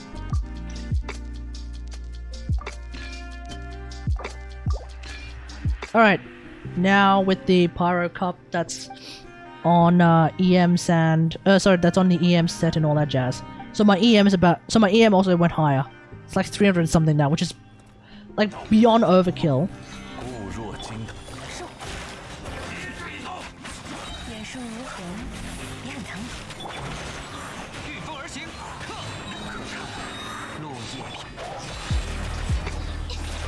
Already 42, 44, 44, 45, 45. Slight difference. Slight difference. I think, okay, honestly, at that point, I think in the grand scheme of things, I am willing to sacrifice 1000 damage on my charge attacks so that Yanfei doesn't have to swap artifacts. I am willing to do that, okay, folks? I am willing to do that. It's Hu Tao. She already does fuck tons of damage anyway because it's Hu Tao. Whatever. Okay? It is what it is. Let's move on from Hu Tao. I think what have I done? I think I've triple-ated her talents so far. Have I triple-ated her talents? Yeah, oh no, I haven't.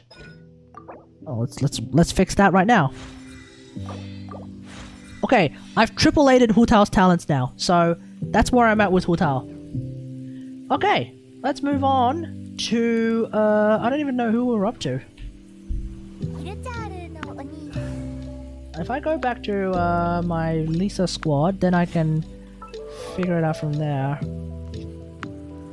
Okay, let's move on. Al Haytham. He's a lot of fun to play. Now, folks, here's the thing about Al Haytham. I seem to almost exclusively use him, not in Quicken teams, but in Nilu teams. I don't know why. I just find him so much more satisfying to play in a Nilu team. I don't know why. I don't know what it is that just makes him so much more interesting to play in a Nilu comp than in a spread comp, which is what he's supposed to be designed for. He's clearly designed to be a fucking spread hyper carry. But I like using him in Nilu comps instead. I don't understand. Anyway, I have built him anyway to be proper like DPS spread hyper carry shenanigans. 6174 on the crit ratio, 348 on the EM. I think he's using a Dendro Cup as well, so it makes no sense. Harange Bakufutsu, which I got by accident whilst trying to get was it another Kagura's for Nahida?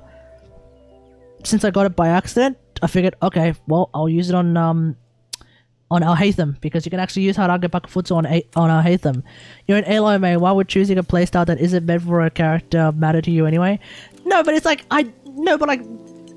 normally when I choose a playstyle that nobody else plays, I have a reason. For example, I like to play Burnloy with Xinyan instead of Benny. Why? Because I'd much rather fucking have a shield. There is a reason why I like to use Xinyan in my Burnloy comp. Whereas with Al-Haytham in a Nilo comp as opposed to in a fucking spread comp, that doesn't make any sense. I can't think of a reason why I like it so much, and yet I do. You see what I mean? What even is Aloy supposed to be? Supposed playstyles though? We can get to that when we get around to Aloy. We can get to that when we get around to Aloy, okay? Alright, 4-piece Gilded Dreams. So, my artifacts for Gilded Dreams are not too bad. I mean, this one does have like a bunch of defense percent, which is kind of cringe. I didn't mean the last comment, and I'm gonna rephrase it. Okay. This one is actually pretty good though. Like, I'm pretty happy with this particular feather. This is an EM sand for those playing at home, so this is actually pretty decent, all things considered. The attack percent, it would be a bit more cringe on someone like Nahida, I think, but it's less cringe on Al-Haytham, so I'll take it. And besides, this is an EM sand, so it's actually not that cringe anyway. So I'm pretty happy with it either. My Dendro Cup sucks, but it's got 82 EM, so fuck it. And I'm running a crit damage hat with a bit of crit rate, a bunch of attack, and that's pretty much about it. Like, he still hits pretty hard. I don't know how hard. I don't quite remember how hard. Actually, wait, I rephrased it, but it meant the same thing, Chi-Chi. It is what it is, mate. It is what it is. C0, because I'm not a whale. I've triple-ated his talents, naturally. It just makes sense for me to triple-ate his talents. He's a cool dude to play. I like playing him. Almost exclusively in Nilo comps, but I really like playing him. Yeah, he seems he's fun. He's really cool to play, and when he gets a rerun, I hope people actually consider him again, because he's kind of dope. Okay, Senno. Senno is like the one character from Sumeru that I kind of sort of regret getting, not gonna lie. But that being said, he is pretty fun to play, I just don't play him that much. That being said though, I still brought him up to level 80, and I don't really regret getting him to level 80, I just kind of regret getting him. Because I don't really use him that much. Like, I don't really play him that much. That being said though, I did make a video about him that's coming out tomorrow. But yeah, like, I don't play him enough to justify getting him. But he's cool. Anyway, the build I have on him has 376 EM, some attack, that doesn't really matter. My crit stats are kind of lacking, but it's okay. Like, 54 is still fine for the most part, it's not the end of the world. A bit of ER. He doesn't really need a whole lot of ER. Like, the thing I like about Senno though, is that when he can kind of battery electro characters. After building him, I no longer regret getting Senno. Okay, that's good. I'm glad you enjoy using Senno. Because I also enjoy using Senno, it's just that, like, the thing is, like, every time I feel like using Senno, I immediately feel like using Lisa. Because every team that I use Senno in, Quick Bloom teams, actual Hyper Bloom shit, actual Quicken shit, I could use Lisa. There is one thing that Senno can do though, that Lisa can't do. He can battery Beidou quite well. I find that, like, in a quick bloom team. So the team that I run Senno in is, I realize this is going to be a 1 hour edit. Christ. Anyway, the team that I tend to run Senno with is a team that looks like this, where you have Beidou. Senno can actually battery Beidou pretty well. And, unlike Raiden Shogun, Senno can actually fight alongside Beidou really well. So, that's one thing that I really like about Senno. I can use Beidou again. And for the longest time, I wasn't able to use Beidou in any meaningful capacity because I didn't really have a team that I wanted to use her with. Does Yaoya have good enough Dendro out for that team? Surprisingly enough, yeah. Yeah, surprisingly enough. It's not too bad. It's not as good as Nahida, but it's not too bad. Remember, I'm using Yelan, not Xingqiu, so it doesn't get washed away that hard. And it's not super duper amazing, but it's still good enough, I think. So yeah. Contain Crossbeer, because why not? EM substat, that's good. And also I can sort of get some ER in the background. So like sometimes when I find that like Senno has a little bit more than half his ult ready, and Beidou needs a little bit of batterying before Senno's ultimate, what I tend to do is I use Senno's ult, swap to Beidou, collect the particles, do a Beidou E, use Beidou's ult, and then do other shit. I can demonstrate that a little bit later. 4-piece Thundering Fury, so my build is looking a little bit like this. This is a bit weird, it is what it is. This one's got 14% crit rate, which is kind of hilarious. I just noticed, but 4-piece Lava Walker Aloy. Oh, we'll talk about that later. 14 crit rate. This is a pretty good ass EM Sand off-piece. This is a pretty decent Electro Cup on piece. It's got some crit damage. It's got a bit of flat attack, which is pretty cringe. It's got some EM though, which is pretty nice. Gotta love EM. Crit damage hat with 15.7% HP. Oh god. Anyway, it's got some crit rate though. It's got a lot of crit rate, despite the fact that I got 15.7% HP. I don't know how that happened. So yeah, I'm pretty happy with this hat, all things considered. C0, naturally. Double-lated his talents is normal attack is at level 2, because who the hell uses his normal attack? Yeah, it is what it is. Like, he's cool, I just don't really use him nearly enough, but when I do, he's pretty fun. He's actually pretty fun. Kamisato Ayaka.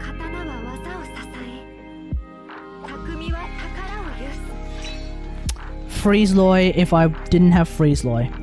Okay, let's just go through this real quick. Look, my Ayaka build basically has 1867 attack, next to no EM, 33 221 on the crit ratio, because you don't really need a whole lot of crit rate when you're playing Freeze because of Blizzard Strayer. It's got some cryo damage bonus. Amenoma Kageuchi R5, woohoo, I don't have fucking Mist Splitters. I probably might end up getting a Mist Splitters if I decide to get Calamity.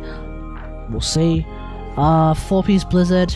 These are not better than my Freeze Loy artifacts, but whatever. This is my feather. Sorry, this is my flower. This is my feather. I mean, my feather looks pretty good. My timepiece is decent, although the 14% HP is cringe. I could potentially use this, but it's right now being used by Lisa, so that's not going to change anytime soon. You should consider getting Mist Splitter. I should consider not getting Mist Splitter because I don't want to get a fucking sword. It's good on every sword character. Yeah, you might have noticed that I use almost none of the sword characters. This is my cryo damage cup.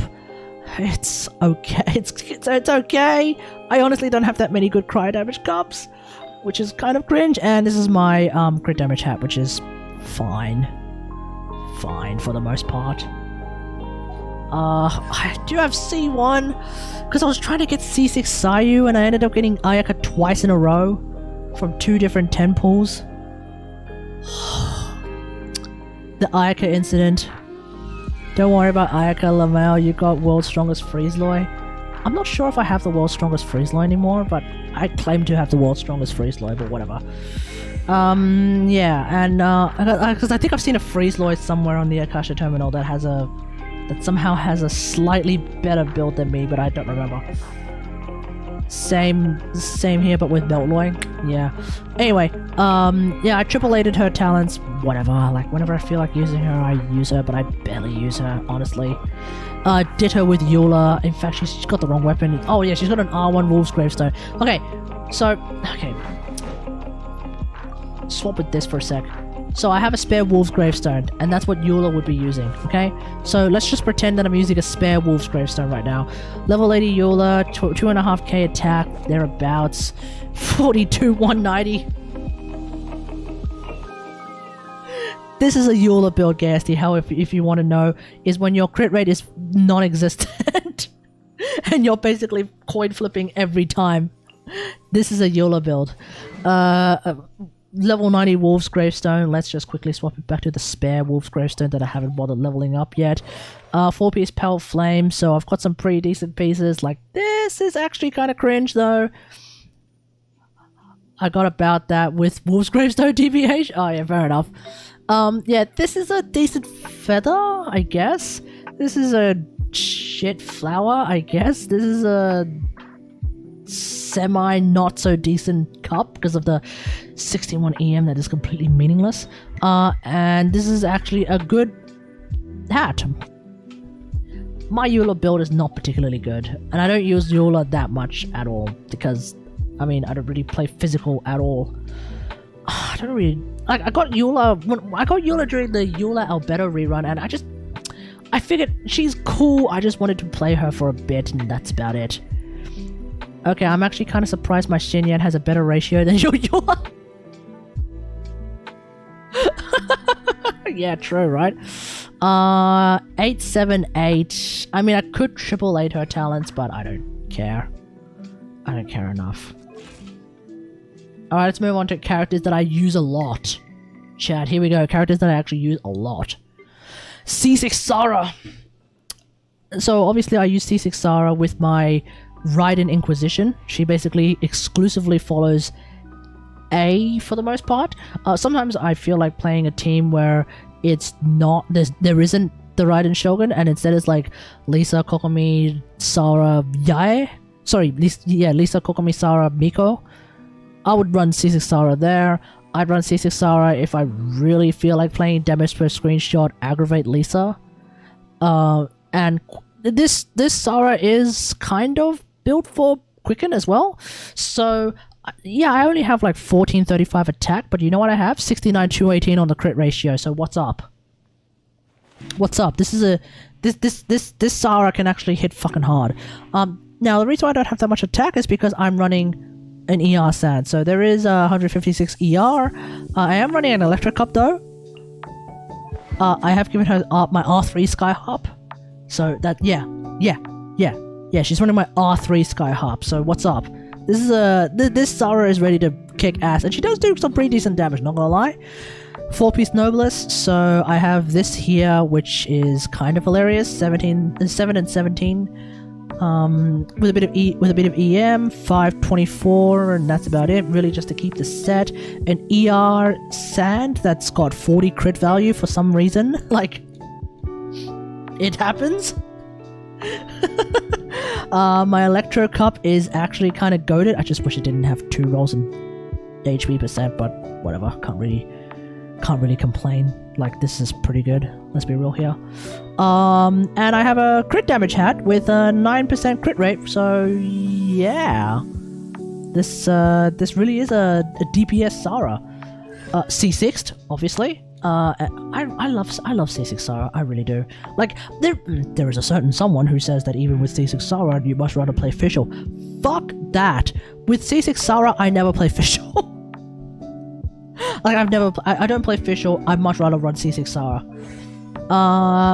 I've actually triple 9'd Sara's talents, with, of course, the exception of her special, because her special is how you get the attack bonus ratio. So that's crowned. So yeah, it's 9 crown 9 on her talents. So yeah, this is a fucking DPS Sara ready to go. I have tried playing Quicken Sara. It's kind of funny. I don't think I'll use it that much. I don't think I'll play Quicken Sara that much, but yeah. I agree with that certain someone. If it wasn't for Dory, she would be worse girl. No, fuck that. Dory's great. Shut the hell up. I will not sit here and listen to Dory slander. Now that Collei has been cured of Elazar, I would argue that Collei is worse girl. Mainly because I don't really care about Collie's fucking personality. Anyway. C6 Rosaria. I like playing Rose. I don't play Rose nearly enough though, because a lot of the times when I used to play Rose, it was because the character that I wanted to play didn't have enough crit rate, so I needed Rose to help pad that crit rate. That being said, I keep her around just in case I feel like playing either a physical character like Eula or physical Xinyan, or I really need that crit rate, for example, Frostloy. So, not Freezeloy, Frostloy, where you replace Yelan with Rosaria. And you need that extra crit rate because you can't freeze anything because you're going up against bosses, in which case I'd much rather try and play Frostloy and see how we go from there. Anyway, 84, 185, I'm pretty happy with that. I am running an ER Sand on her. She's got a decent amount of attack. She is running Deathmatch, so when I do end up playing Rosaria, that attack goes from 1300 to about 1600, so just keep that in mind. Just pretend it's 1600 attack with 84, 185 and a bunch of ER, so that's pretty good, right? My artifacts are like this, so we've got 40 CV on this just out of nowhere. We've got some crit rate, crit damage, and a bunch of ER. Same here, Lamau, I use Rosaria for Xinyan teams. Hell yeah, brother. I have another ER Sam with 40 CV. I don't know how that happened. It also happens to be on the Noblest set. Don't ask me how that happened. I use Skyward on Rose and I'm still getting 100% crit rate on her for some reason. Damn. I have a Cryo Damage Cup. It's fine. It's not the best, but whatever. And then one of my Pride and Joys. My crit damage hat with 13.6% crit rate and 14% attack. This is like one of my hardest hitting fucking hats in the game. Like, it's a really good hat. Can't complain, really. Can't complain. C6. And I like a lot about C6. Like, I like C6 for the physical damage reduction, but also like, I like that C4 gives me extra energy on Rosaria. C2 makes her ult last longer. C1... I don't care about C1, honestly. C1 is the only one that I don't really care about. The other ones, I do care. Level 8, level 9 is where I've got her talents. So, 8, 11, 12... 8, 8, 9, basically, is where I got her talents. Alright, Cocofish. Okay, so obviously Kokomi can't crit, which is why I have minus 84.9% crit rate on her, lol. I do have 32k health, which I think is on the decent end, but I somehow have no EM substats on her. I don't know how that happened. I somehow managed to avoid EM completely. I am running Hakushin Ring because I do run her on my Righted Inquisition, which is an Electro team, so naturally running Hakushin Ring with Electro characters is a really good idea. Naturally. 4-piece Tenacity is what I'm running right now. I used to run 4-piece Clam. I don't anymore. It doesn't really matter what the artifacts... I mean, okay, let's just go through the artifacts. Attack, that's it. ER and some HP, that's it. Some flat HP and some ER. And a bit of attack percent, that's it. A Hydro Cup with some ER and that's it. A healing bonus hat with 19.2% HP. Like, this is one of my pride and joys with Kokomi. It's fucking good on her. But that's it. Nothing spectacular. C1. I don't remember why I got C1. Oh, I was trying to get C6 Sarah. That's why.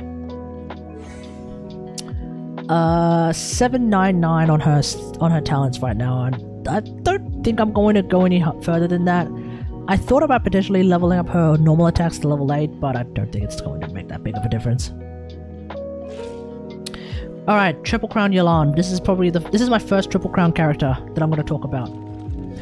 Yelan, I like Yelan. I much rather play Yelan in any team as opposed to Xingqiu, with the exception of Nilu comps, because Xingqiu has flops. That's it.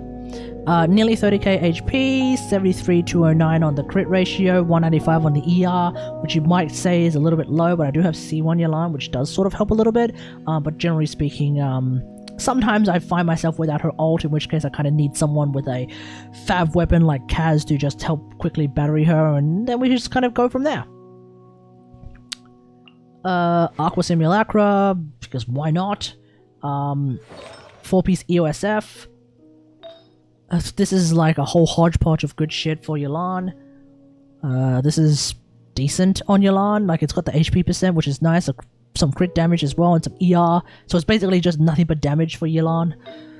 This one's pretty good. You know, it's a 35 CV with some ER on an HP sand on set. Can't go wrong with that. A Hydro Cup on set with some crit rates of crit damage, some ER, and like one roll of EM, which is generally speaking not going to be used, but still, you know, pretty nice to have. I'm pretty happy with this because the ER is effectively damage as well, so yeah, it's good. And my crit rate hat that has a bit of crit damage, a bunch of ER, and it happens to be on set, so like, yeah, this is actually really, really strong as well. C1. Like, I like C1. And like I said, it's triple crown, so level 10, you can't see it, level 10, like, it's triple crown Yelan. Naturally, and I use her all the time. Like, all the time. Nilu. When Nilu first came out, I was really, really hesitant about getting her. I have no regrets getting her. She is a whole lot of fun. Nilu as the character, when you play Nilu comps, not necessarily that fun because you don't really use her that much. But Nilu comps, oh my god, they're kind of insane. Triple crown? No, I didn't triple crown Nilu. I'm running Primordial J Cutter, which is a crit rate weapon. I only have it at level 80, but still, it's a crit rate weapon. So I've actually given her a bit of a normal build.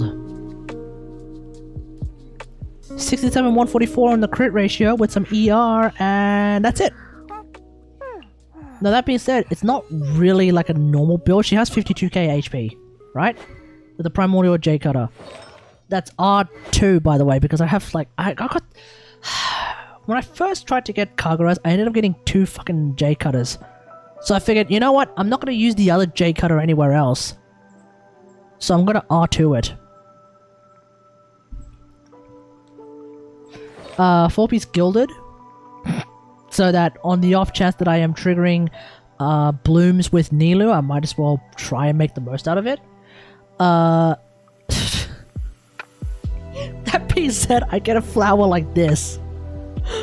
How am I supposed to respond? Yeah. I have a feather like this, which has some EM, a bunch of HP, and some crit damage, lol. I have a Seno. Yeah, no, that's not a bad idea. That's not a bad idea, but I'm running Thundering Fury Seno, so... Nah. Yeah, my HP Sand with some crit rate, crit damage, some EM, and flat HP, which is offset, actually, while we're at it. HP Cup with some crit rate, a lot of crit rate, actually. Some ER, some EM, for some reason. And an HP Hat on set. Crit rate, crit damage, which is kind of hilarious. Some EM as well. Essentially, what ends up happening is when I use Nilu's ult, which is really where the crit rate, crit damage comes in, when I use Nilu's ult, it does do a decent amount of damage, and then it also triggers some additional, you know, super blooms.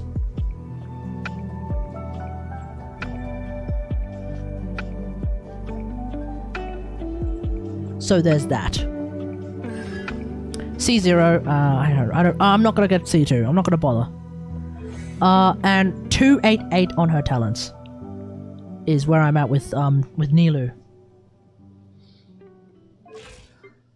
Tignari.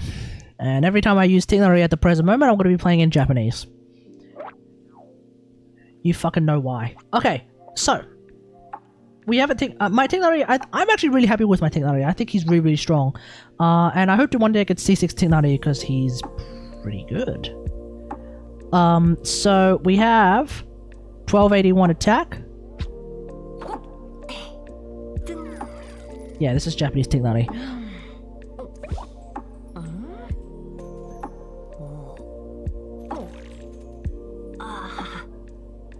Okay, so yeah, we have 1281 attack, 427 EM, 56 to 2.5 on the crit ratio. Keep in mind, I do have C1 Kategari. So on charge attacks, you can basically think of that as like 70% crit rate. So that's pretty nice. I'm running a Dendro Cup as well. Hunter's Path, which is where the EM really kicks in, and that just translates to damage percent. Yeah, it translates to damage percent, which is really, really good for spread damage, and then on top of that, like, damage percent is just always just really, really good anyway. Two-piece Wanderers, two-piece Deepwood is where I'm at. I have a feather like this. Sorry, a flower like this.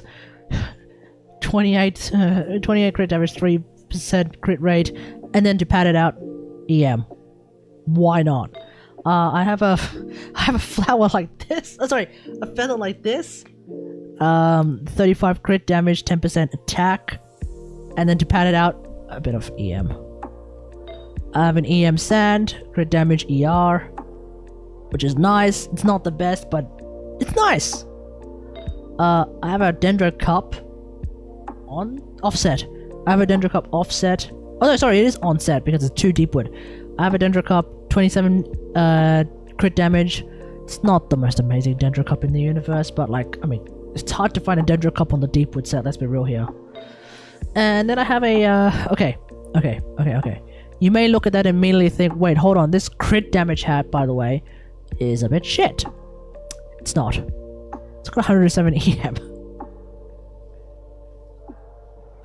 Yeah, my crit damage hat has 107 EM. What's up? I'm really happy with my Kategari build. I managed to finally get C1, so that's good. And 919. I don't feel any desire whatsoever to level up his grenade. I've seen some people level up his grenade. I don't really know why. I don't see that much value in it. Maybe his E is not useless though. His grenade is actually not useless because his grenade, A, is a taunt, B, gives you the 3 quick fire rounds on his charge attacks. His grenade is the very opposite of useless, and like I said when I was talking about Ganyu, I despise Ganyu, I love Kategari. It doesn't do much damage? That's fine. Yeah, in terms of leveling it up, I don't see any value in it. But yeah, it is a very fucking useful skill. Like, the reason why I will never play Ganyu is because Kategari exists. Oh, but Ganyu's AoE! I don't care. Kategari is also kind of pseudo AoE sometimes, not really. I don't care. He's a lot more fun to play, and I'm much more. I find myself just having a much better time playing Kategari than Ganyu. Even if I somehow manage to get C6 Ganyu. Okay, maybe my tone would change if I somehow managed to get C6 Ganyu. But Kategari literally does what C6 Ganyu does. Why the hell would I ever even bother trying to get C6 Ganyu when I can just play Kategari? That's just my philosophy, you know? Kategari is just so much fun, and he absolutely slaps, which is just like, oh, I love Kategari. He's so good. He's so good. Oh my god, he's so good. Big Dick John Lee, ladies and gentlemen. 46k HP. I've got like, somehow I managed to have 72, 133 on the crit ratio, so it's a little bit of a DPS Zhongli, not gonna lie. I have given him my R5 deathmatch, so his attack goes up as well. He is running 4-piece tenacity. They're a bunch of weird pieces. Like, this one's a bit strange. It's got a whole lot of crit rate, even though I actually need a whole lot more crit damage, honestly, at this point. But it's got some HP in it. Crit rate, crit damage with some HP. Crit damage ER with some EM, which is fucking useless. But it's an HP sand, so you know, whatever. HP cup. Crit damage, crit rate, and some flat HP. So it's sort of a pseudo weird fucking like DPS Zhongli build. And we have some HP, an HP hat with crit damage ER, crit rate. Ooh. You know, I was thinking of maybe getting a crit damage hat, but then I kind of stopped bothering trying to farm tenacity, so fuck that. In terms of the constellations, C0. In terms of the talent levels, 899. I'm not going to crown anything. I'm not even going to bother getting his normal attacks to level 9. 899, I'm kind of already giving him too much of normal attacks, honestly, but whatever. It's fine. He's cool. I like playing him. I like him a lot. Alright, Jean. I can't believe I didn't C6 Jean before I C6 Diluc. Anyway, the only thing that really matters is that she's got 1500 attack, she's got 242 ER, and I'm running Skyblade. So I've got Phoebe on her, C4, 559. Her healing is really the only thing that matters. That's it. That's Jean. I like playing Jean. She's cool. And having C2 Jean or more than C2 Jean makes her even more fun to play. But these days I don't really play her that much. Oppa Xiangling. Okay. Just as some people are going to, just as some people cringe when I said I don't play Ganyu, some people are probably going to start cringing when they see my Xiangling. Sunfire Aloy. I tried that. Not a fan. Okay, some people are gonna cringe when they see my Xiangling. 45, 141, 240 ER. This is not a good Xiangling. Pyro Cup, 182 EM. She has the catch. That's gotta mean something. 4-piece EOSF. It's just the most random hodgepodge pieces. This is This is fine. Actually, this is pretty decent for the most part, for Xiangling especially. This is cringe.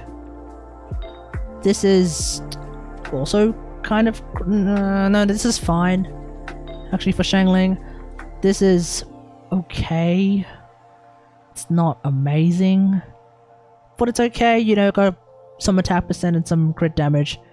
It's okay. C6'd. Don't really care. I don't play Xiangling that much. I did crown Guoba though. I did crown Guoba. That was after the cooking event where we discovered that Guoba was actually known as Makosius, the stove god. So yeah, I did crown Guoba. I don't play Xiangling nearly enough. That's all that matters? True. Alright, Beidou. I'm now starting to play Beidou more because Senno. You didn't build her right, but you crowned Guoba? Exactly. Alright, so, Beidou. So the main thing is that I don't have that much I don't have that much attack, but I do have 77 154 with nearly 200% ER and an Electro Cup. I am running Serpent Spine on her. Can I R5 my Serpent Spine? I can't R5 my Serpent Spine yet. So next patch I'll be able to R5 my Serpent Spine. And I'm running 4-piece Emblem. They're not the best pieces again. Like, this one's okay. This one's fine. I mean, this is actually not too bad for the most part. This one's okay. I mean, 15% HP is cringe. This one's actually pretty decent. 17% crit rate. Lol. Although I probably don't need that much crit rate when I'm running Serpent Spine, but whatever. And this one's okay. It's not amazing, but it's on set, so I'm happy with it. Whatever. C6. So, you know, there's a bunch of cool things in there for C6. And I've triple 9'd my talents. So that's, of course, going to be pretty good. Alright, here we go. Here's one of my prides and joys. C6 Ningguang. One of my prides and joys. I love playing Ningguang, and when I get the opportunity to play her, oh my god, she absolutely pops off. 16.5k attack. We've got 71 189 on the crit ratio with some ER. That's enough ER, generally speaking, for 2 E's to get her ult back, as long as I space it out properly. 85 geo damage per... sorry, I'm using a geo cup. I am running R5 Solar Pearl, which is probably why she hits like an absolute truck. Like, I highly recommend getting Solar Pearl on Ningguang.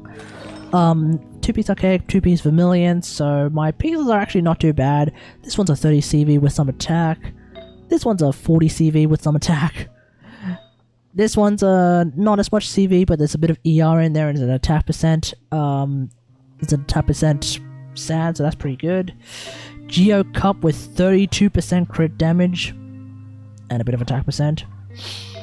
And my crit damage hat is kind of cope, but it's got, you know, some crit rate in there, some ER in there. I'm pretty happy with this particular crit damage hat, and it's also on the Petra set, so that's on set, and that's kind of tricky to do.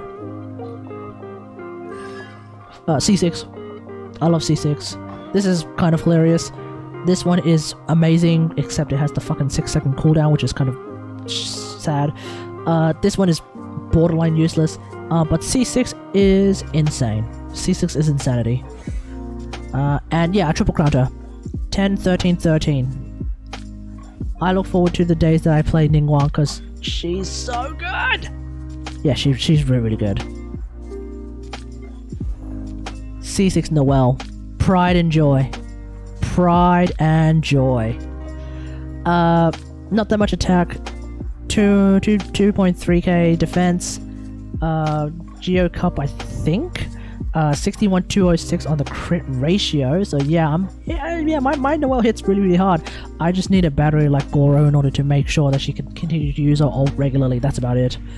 I specifically got the Stone Thresher for her. So yeah, I bypassed fucking I want to rebuild Noelle one day, so as a technically Noelle main, you got tips. Focus on defense, crit rate, crit damage, get yourself a Red Horn Stone Thrasher, you're good to go.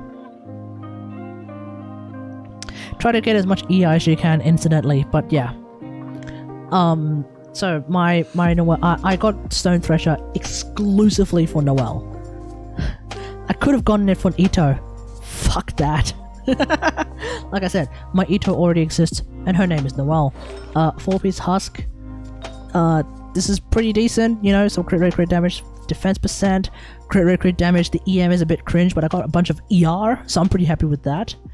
Crit rate, crit damage, but it's on a defense stat, so I'm happy with that. Geo Cup with 20% crit damage and a bunch of defense percent, so I'm very happy with this Geo damage cup, by the way, folks. And then finally some crit rate, defense percent, like this. Okay, Arisu, hey, how's it going? Okay, hashtag real talk. Yeah, this crit rate hat is a bit cope. It's a little bit cope on Noelle, but I kind of figured, like, I already have 200 crit damage with Stone Thresher. I can use a crit rate hat that's mainly focusing on defense instead of crit damage. I think it works out. It's fine. It's good. It's actually pretty good. You know, it's actually pretty good. C6 Noelle. That's what I have. And I really like C6 Noelle. Like, C1 is awesome. It just means I just heal so well. C2 just means I can spin even more, and that's really, really good because spinning to win is actually really, really strong on Noelle these days, even with Stone Thresher. Especially with Stone Thresher rather. C4 is kind of nuts, because the thing about C4 is that, in my experience, when my shield pops from C4, it kind of hits like a nuke. So that's kind of insane. And then C6 is C6. If you know, you know.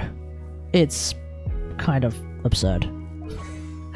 999 on her talents for anyone playing at home.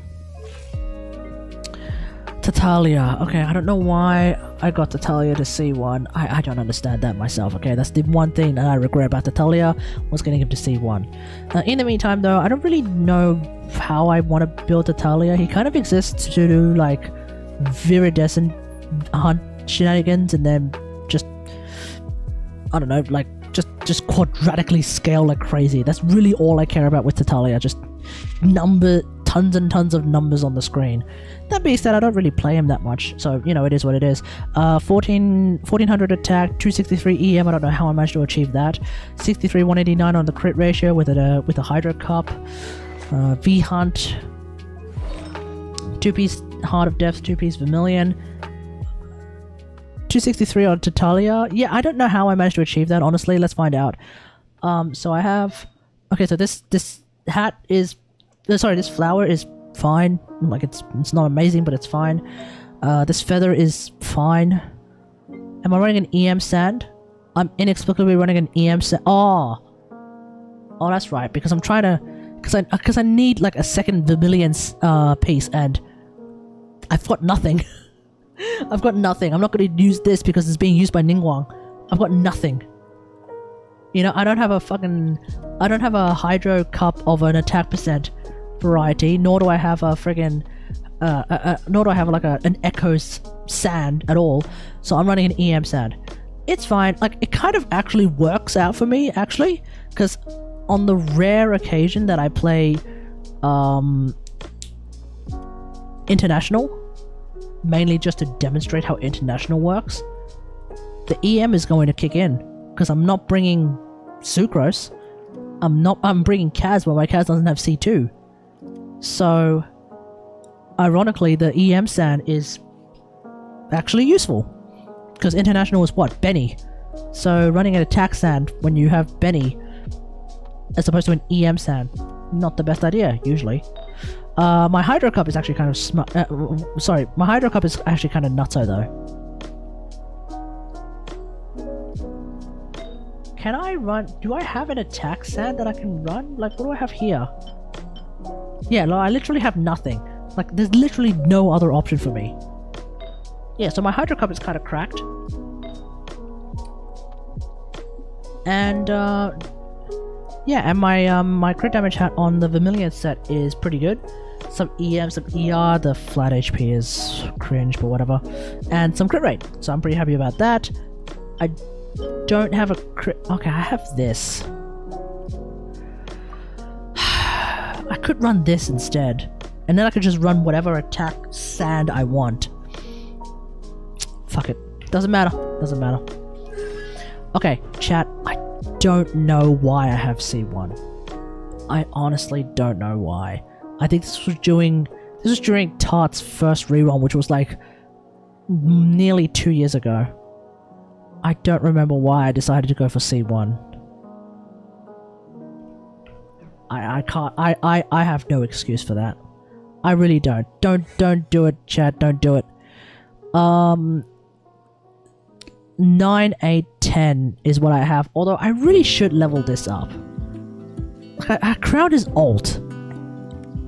But I really should level up his special. Because that's where most of his damage actually kind of technically is.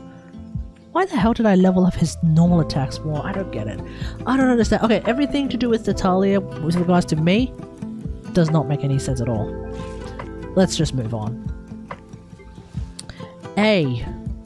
The Raiden Shogun. Now, chat, I want to point out that according to the Akasha Terminal, my Raiden Shogun is one of the top 4% strongest Raiden Shoguns in the world. Not just based off crit value, but based off calculations. So I want to point that out. You are about to see, allegedly, one of the top 4% strongest Raiden Shoguns. Or as I like to call her, A. So, A, I've got 1833 attack. I've got a bit of EM, doesn't matter. 265 on the ER. 69, 175 on the crit rate, crit damage. It's a lot of fun. That's an A. It's A plus S. Yeah, because I'm running engulfing. Fuck it. Now you may be thinking, wait, hold on. So you have C2A, or even better, you have C3A. Is that right? Okay, you have C3A because you went for engulfing, right? Yeah, that makes sense, right? That would make sense, wouldn't it? Nope. Nope. The reason why I went for engulfing is because I don't have any goods. I don't have any spears. I don't have enough spears. Okay, that's the reason why I went for engulfing. Is because I needed more spears. And engulfing happened to be on the same, like the 4 stars on the banner included fucking Fav Lance.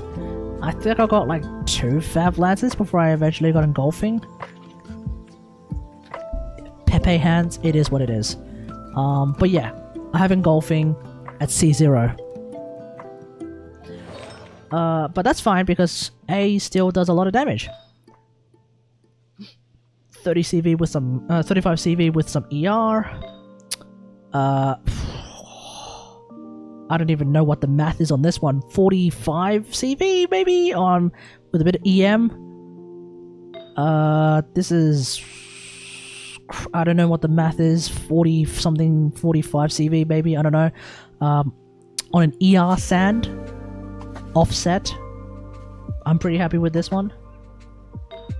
An attack cup with nearly 40 CV, more than 45 CV surely. No, less than 45 CV. And and a crit damage hat with 14 crit rate. This is truly one of the A builds of all time. 6, 9, 10, because of course I'm gonna go 6, 9, 10, that makes sense. You don't need to crown your special at all. It makes no difference between level 9 and level 10 really. But crowning your ult is good. And that's exactly what I've done. Okay, Miko.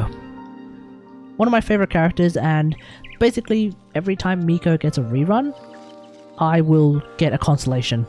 That's basically the deal that I have made with my queen, Miko. 1867 attack, 275 EM. The EM is actually going to be meaningful now because I tend to play her with Quicken Shenanigans quite a lot. 58, 246 on the crit ratio. 61 Electro IEM using a cup. Kagura's, of course. Like that's obvious. 2 piece of Million, 2 piece of Thundering Fury. Okay, let me show you my pieces. This is really good. Crit rate, crit damage, EM, ER. Wonderful, spectacular, fantastic, awesome. What an incredible piece for Miko. My feather, some crit damage, some crit rate, EM, attack percent. Wow, incredible, fantastic, stupendous. What an amazing feather for Miko. Gotta love that. In EM, onset timepiece, 30 CV with some ER. It's got 14% HP, which is a bit cringe, but whatever. Electro Cup offset, crit damage, crit rate, ER, and a bit of attack percent. Wow, incredible. What an amazing piece for Miko. It's really good. Now chat, let me explain. I already have 58% crit rate before I use this hat. This hat has no crit rate. But it's fine. The 28.6% attack is actually fine. It's actually pretty good. Okay, folks? Trust the system. The 28% attack is actually really useful. Okay? And it's on set. So I've been using this particular hat ever since. And you know what? Fuck it. My Miko does a lot of damage. So yeah, I'm pretty happy with that. C1 Miko at the present moment, and I await further reruns where I can go to C2, C3, etc, etc, etc. And yeah, I triple crown Miko. Of course I triple crown Miko. And you should too. The thing to keep in mind, the reason why I'm saying that EM is really good on Miko is because not that one. Her second ascension passive means that her turrets do more damage when you have EM, but then on top of that, it's damage percent, which double dips in aggravates, and then on top of that, more EM means more of the aggravate part of the aggravate equation. It's just fantastic all round. We'll skip Aloy for a moment because there's a lot of things that we need to talk about with Aloy. Let's just quickly go through some of the other characters that I use a lot. Nahida, Pride and Joy, an amazing character. I highly recommend her when she shows up. But is she still relevant? That's something I might answer later on in a different video. But anyway, because this video is already reaching the 2-hour mark and I gotta edit 2 hours of it. Okay. We've got some attack. We've got 656 EM. 55, 186 on the crit ratio. But keep in mind, the EM is going to translate to a bunch of crit rate and as well as a bunch of dendro damage bonus, so that's going to be really important. I am running Kagura's because why not? Even when I'm playing like effectively teams where Kagura's doesn't really do a whole lot, for example if I'm playing Nahida in a Nilu comp, I'm still going to run Kagura's because fuck it.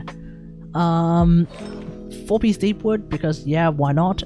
So this one's got a little bit of crit rate, a little bit of crit damage, and then like 105 EM. So naturally I'm going to use that. Some crit damage, some attack, a bit of EM and some ER. Like, that's good. It's all useful. Like, attack percent is not amazing on Nahida, but I'll still take it. Whatever. EM Sand with some attack, some crit rate, and that's about it. EM Cup with a bunch of crit damage, and that's about it. And a crit rate hat with some EM, some ER, and a bunch of crit damage. So that's pretty nice. Now, granted, obviously, the amount of EM that I have will also translate to some ER. I don't remember what it comes out to. I think it comes out to like maybe... Oh, what is it? It's like 0.1 damage bonus and 0.03. So, like, what do I have?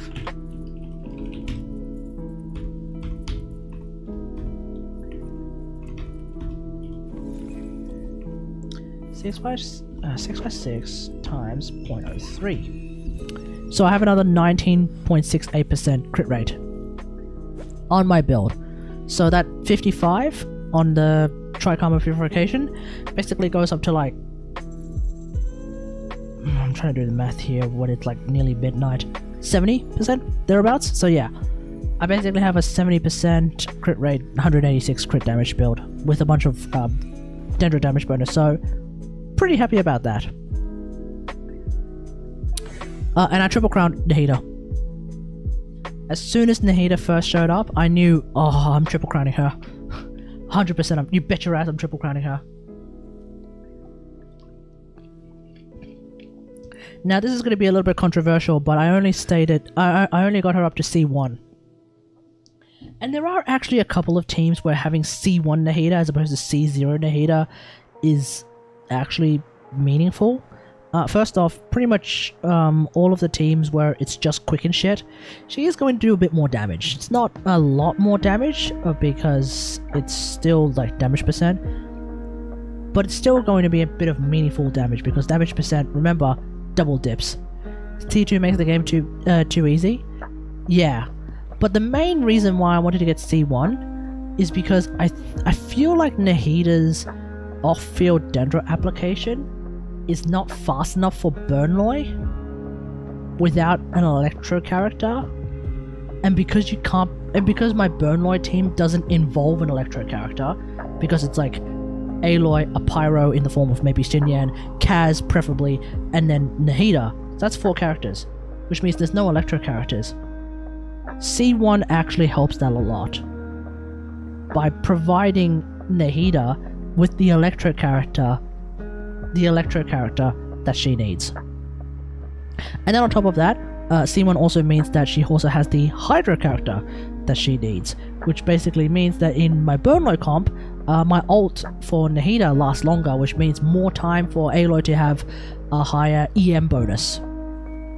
So yes, C1, no regrets. No regrets getting C1 and stopping there. Alright, let's talk about my Kaz. Okay, my Kaz has 752 EM and that's really all that matters. He's also got 156 ER. He is running a Fav Sword at level 70 and I don't really intend to level it up any further right now because I kind of get his ult back pretty relatively reasonably, so I'm pretty happy about that. Phoebe, doesn't matter what his artifacts are. C0, I have left him at 111. But honestly, you can just leave him at 111. The main triggering thing is the fact that he is actually level 70. So some people are going to look at that and be like, dude, fucking level 90 that Kaz, the fuck are you doing? I don't care. Kaz exists to serve a couple of purposes. Group enemies, group Aloy's bomblets, give a big ass damage buff, and, you know, why not just have like a random off-field swirling type dealio going on. Great, awesome. That's all I need Kaz to do. And he does those roles really, really well. And he's one of the few sword characters that is actually at least somewhat decently fun. So I'm pretty happy with him. I have no regrets getting him. Despite the fact that he's a fucking sword character, I have no regrets getting him. Dory is a mainstay in a lot of my teams. Like, no joke. I use Dory in quite a handful of teams, and she is a hell of a lot of fun. And she's also really damn strong. I'm sick and tired of a lot of people just fucking like completely disregarding her and like completely like, what's the word? Like just completely forgetting that she even exists. She is really, really useful. Okay, folks. My Dory has 189.5 ER, and she gets her ult back pretty much on demand. What's up with that, eh? What's up with that? It doesn't really matter what attack I have. It doesn't really matter what EM I have. The only thing that matters is that I have a 189 ER and nearly 36k HP. I'm running Sack Greatsword, and it's a wonderful weapon on her. You don't need to use Fav Greatsword on her. You can just run Sack Greatsword and you'll move on. I'm running Clam now on Dory, and so my Clam pops and does 16k damage. Sometimes it pops and does 19k damage because of how C4 works, so I'll talk about that in a second. And by the second I mean right now, C4. So this is useful because it means that I have more chances of proccing Sack Sword. This initially I thought was completely meaningless for me. It turns out that there actually is a use for C2 Dory in just pure utility purposes, and that is when I'm playing my Lisa Quicken comp, because C2 Dory means more electro application, off-field electro application from Dory, which can then help in providing an underlying electro aura for Kaz to swirl. So when you have Kaz connected to the genie, for example, and the genie is attacking a target that's already got Quicken going, and also Nahida's thing on him, you can then use not just the laser thing from Dory's lamp, but you can also use C2 Dory, the what it's called, the genie tube, to then try and hit it with more electro, and that actually can apply more electro, providing the underlying electro aura that I need for Kaz to do an electro swell. So let me demonstrate. We'll go back to Masanori.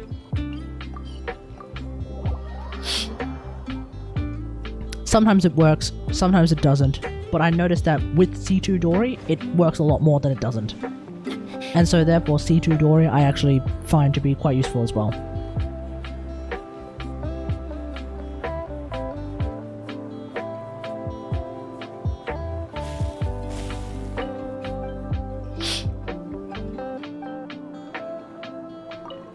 Alright, here we go.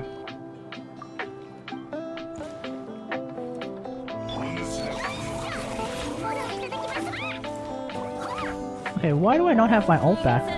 Well, why is everyone... Oh, right, everyone died.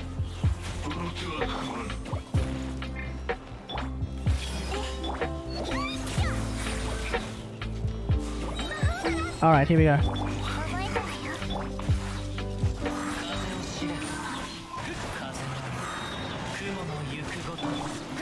Alright, so if we have a look at Kaz real quick. Electro damage bonus. Boom, there it is. And that's mainly because we've got C2 Dory, and we also have Dory's lamp connection thing. It's attacking Masanori. They're both providing the electro damage bonus that he the electro aura that he needs to pop off, and that's a 75k freaking Lisa thing on aggravate, which is like freaking unusual.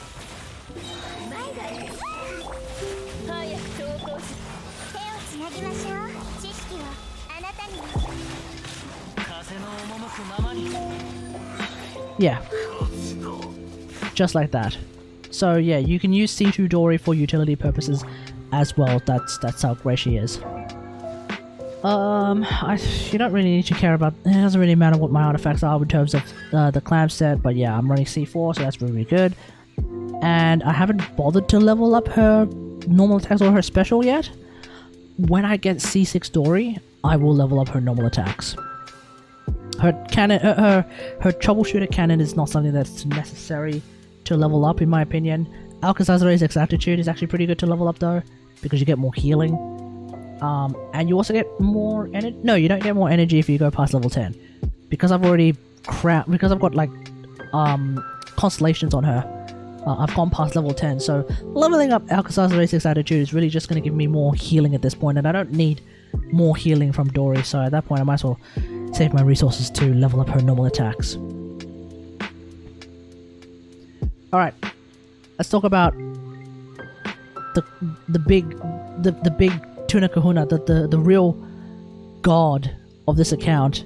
And granted, I will be talking about Aloy afterwards, but the main reason why I want to talk about Lisa first before I talk about Aloy is because I have multiple builds on Aloy.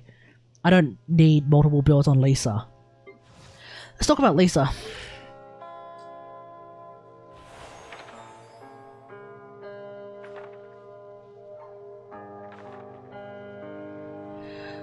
Did you know that the Akasha terminal actually has Lisa calculations?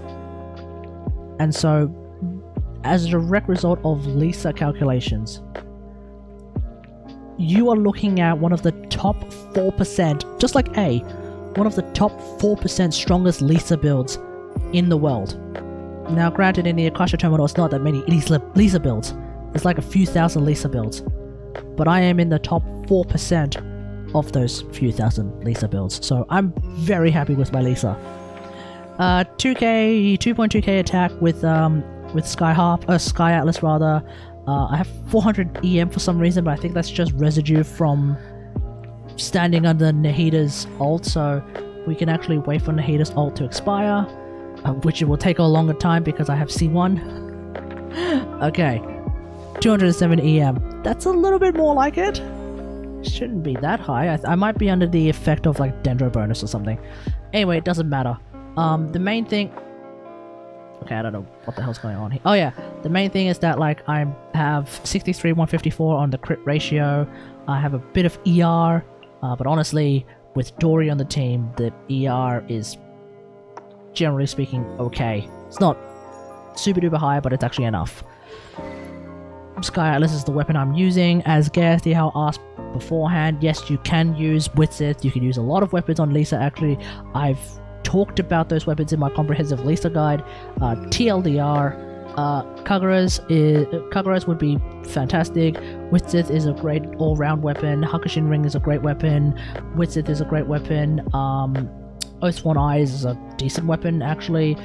Blackened Blade is a bit of a meme. Solar Pearl is fantastic. Sack Frags is specifically for Hyper Bloom Lisa. Prototype Amber is for healing Lisa, although I don't think Lisa is the best candidate for healing these days. You could potentially use it on Nahida instead. That's it. Oh, and Fruit of Fulfillment, I haven't actually tried it yet, but it should be good. And then there's also Fabj, but fuck that. I'm of the camp that you should be playing DPS Lisa, and that's exactly what I've done. Okay? So 2-piece Echoes, 2-piece Thundering Fury. I think I've already shown off these artifacts before, but basically this is my pride and joy, one of my pride and joys. ER, crit damage, crit rate, EM is fantastic for Lisa these days. This is not so great, but it's on Thundering Fury, so whatever, I'm pretty happy with it. 42 EM, so crit damage to crit rate. My Sand that I previously mentioned has a bunch of crit rate and a bunch of crit damage, and that's it, so it's fantastic. My Electro Cup on set has some crit rate, crit damage, a bunch of attack as well. It does have 4.1% HP, which is a bit cringe, but whatever. And then I have this crit rate hat with a bunch of crit damage and some EM, which is actually pretty nice. And then obviously I C6'd her. And when I C6'd her, I celebrated that by making the first comprehensive guide to Lisa. Naturally. And then of course I triple crowned her a long time ago. I triple crowned Lisa a long time ago, and she has continued to be one of my most favorite characters since, without a doubt, like without a doubt. And finally, let's talk about Aloy. Pride and joy. I will continue till the end of this goddamn game, until the Hoyoverse unplugs the damn servers. I will continue to be an Aloy main through and through, and I will continue to regularly ask where the bloody hell are her constellations, Hoyoverse. Come on. It's been more than a year. It's time to give Aloy her constellations. Come on, dude. Let's make it happen. Anyway, right now, what am I running? Burnloy. This is running Lava Walker Aloy. So my Burnloy... So the new Burnloy build that I'm trying to play around with is Lava Walker Aloy, and so I have 77 212 on the crit ratio with a Cryo Cup. So I am actually running a Cryo Cup this time because I'm still struggling to try and find a way to get Kaz to do cryo swirls when enemies are burning. So in the meantime, I figured, fuck it, might as well just try and do Cryo Cup shenanigans with Lava Walker and just see how we go with that, right? So that's why I have 1672 attack. And when I'm playing Burnloy, I'm playing Polar Star. And so yeah, that's my Lava Walker set. This is actually pretty nice. This is actually decent. This is my Pride of Joy and actually my strongest artifact, I'm pretty sure. Yeah, this is actually my strongest artifact CV wise. This is the one cryo damage cup that actually seems good on my account. And then I have this Giga Chad friggin' crit damage hat with some crit rate, well, a bunch of crit rate, some ER, some EM, and a flat attack, which is kind of cringe, but whatever. It's fine. Obviously, I C6 my Aloy, and I triple crown my Aloy. Obviously. Now, of course, that's Burnloy. Let's talk about Freezeloy, where I need to basically swap a bunch of artifacts, which is kind of why I don't like the idea of like sharing artifacts between other characters. I then have to do this whole shindig all over again. And before I screw myself over,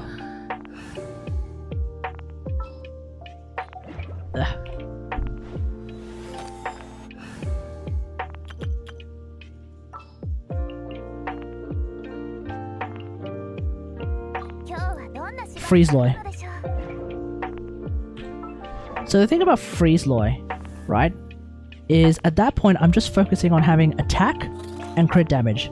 So that's why I have like 2.3k, 2.4k attack, 276 on the crit damage. That's really all that matters. Thundering Pulse, naturally. 4-piece Blizzard Strayer, naturally.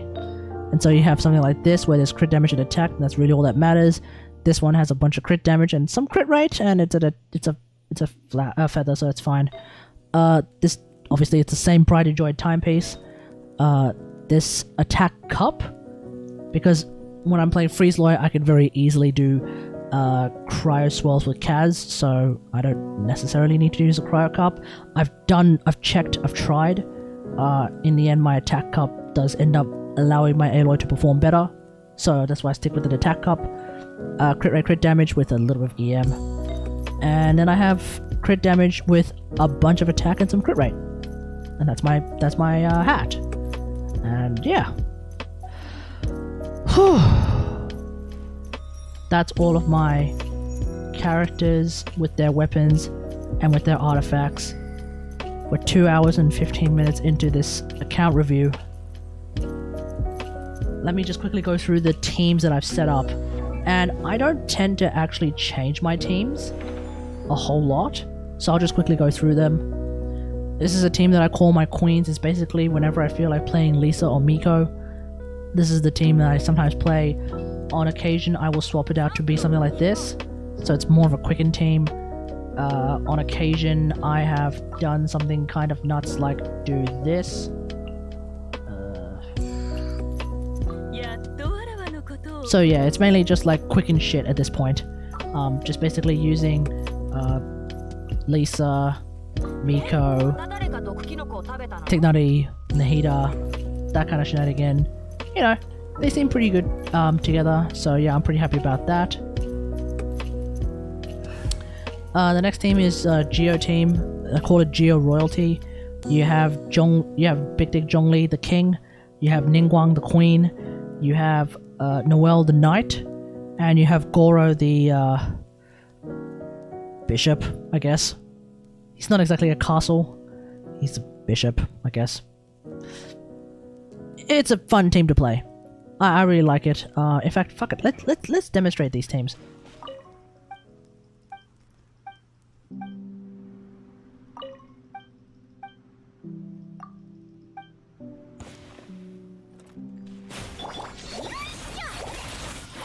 Yes, this is my quick. This is like my crazy ass quicken team, often involving Lisa and or Miko. Oh my god, Masanori, why you have to do that?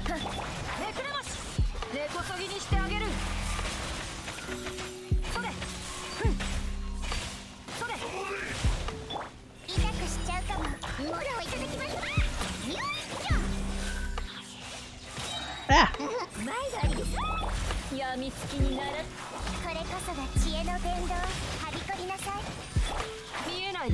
Oh, Tignari's not even gonna get a chance.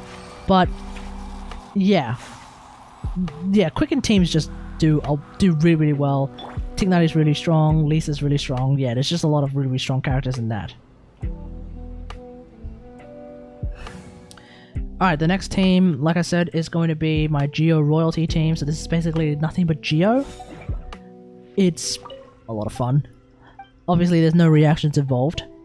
The idea is just basically just chucking rocks at everything.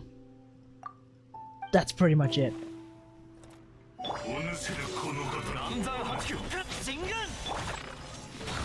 I'm ironically using the Geo damage bonus that you get from Goro.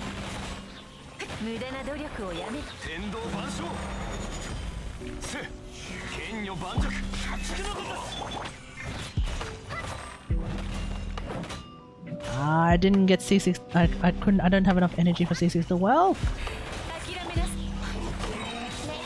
Alright, let's just do this. Okay, the shield friggin' exploded and it killed him instantly, but whatever. That's basically how Geo works. Goro can buff, sort of pseudo buff Ningguang, not as much, mainly existing to buff Noel by quite a lot.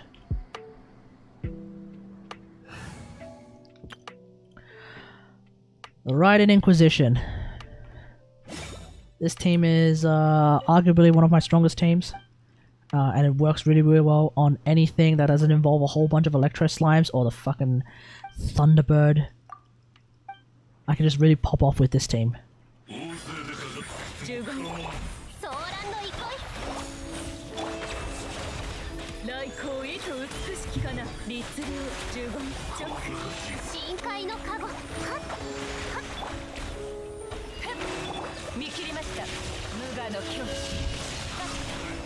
Something like that.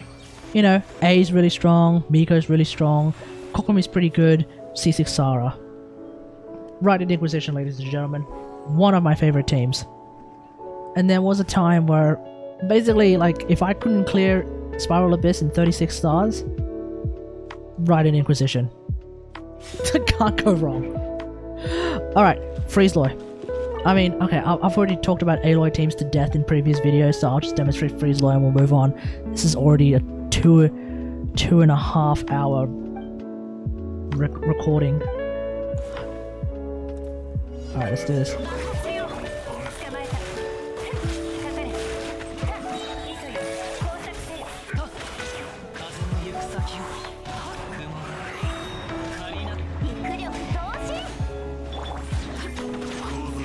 Oh my god, Kaz. The only cringe thing about it is when Kaz doesn't actually get Aloy's bombs to hit properly.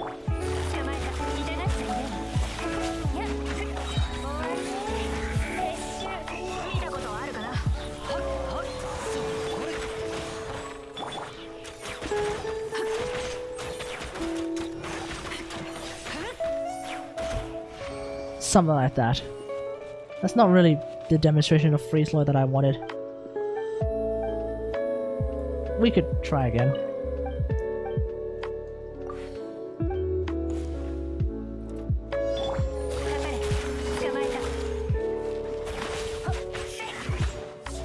here we go.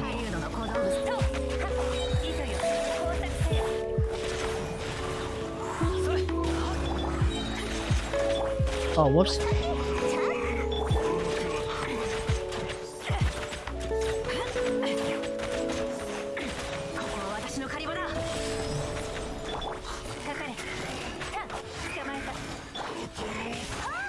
Hey Miso, how's it going? Thank you. Although technically that was yesterday. Because it's now past midnight.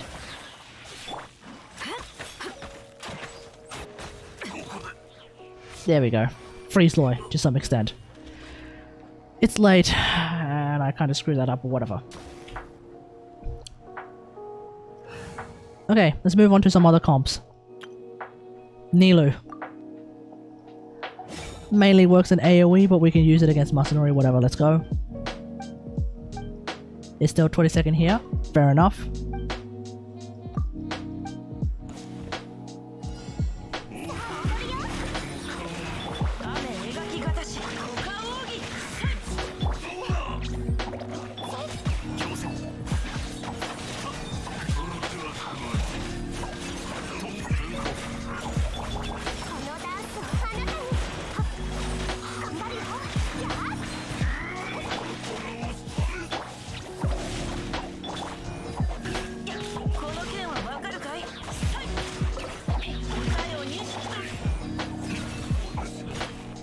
Nilu comps. Where's Alhaitham? For some reason, I just prefer using him over Nahida in a Nilu comp. It should be the other way around, but whatever. It's what I like. Alright, let's move on. Freeze. Ayaka Freeze. Yeah, I can demonstrate an Ayaka Freeze. This is the Ayaka Freeze that I would use.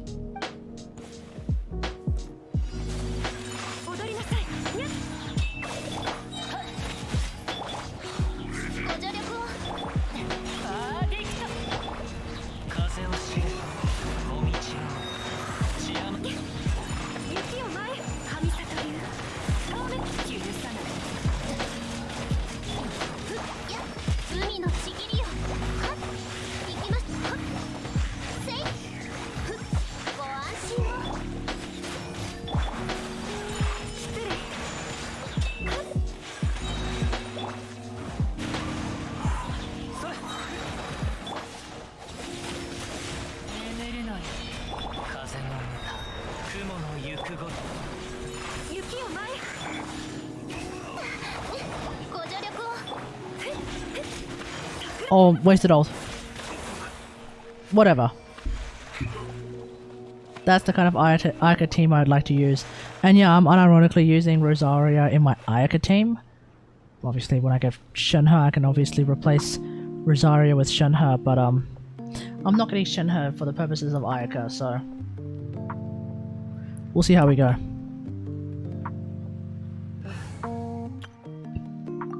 Hu Tao. And, well, rather, actually, no, fuck it. This is actually more of like my Pyro team. So whenever I feel like playing a Pyro team, not a Hu Tao team, but when I feel like playing a Pyro team, it ends up being something like this. Oh, whoops.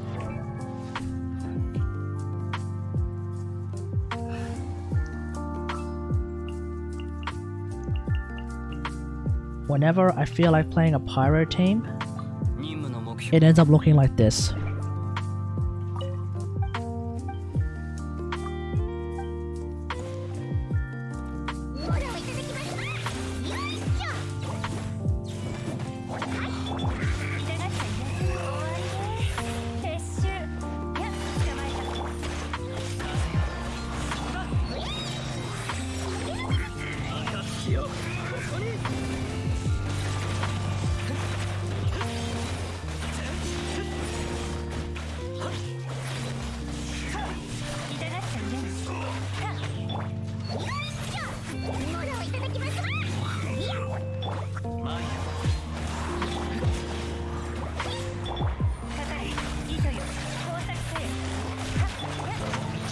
Wasted ult.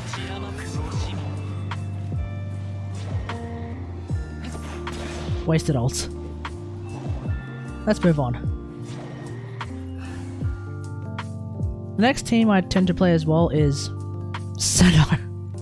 I'm actually going to put out a Senna video tomorrow, but this pretty much should cover like one of the teams I like to play. Quick Bloom, Shenanigans, and all that jazz.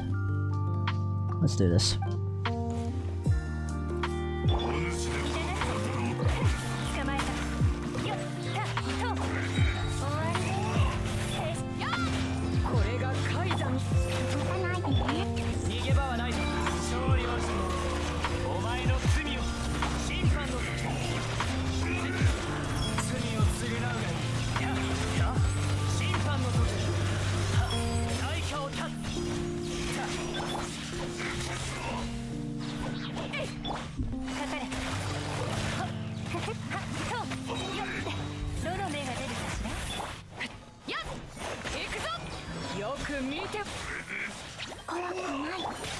What's up?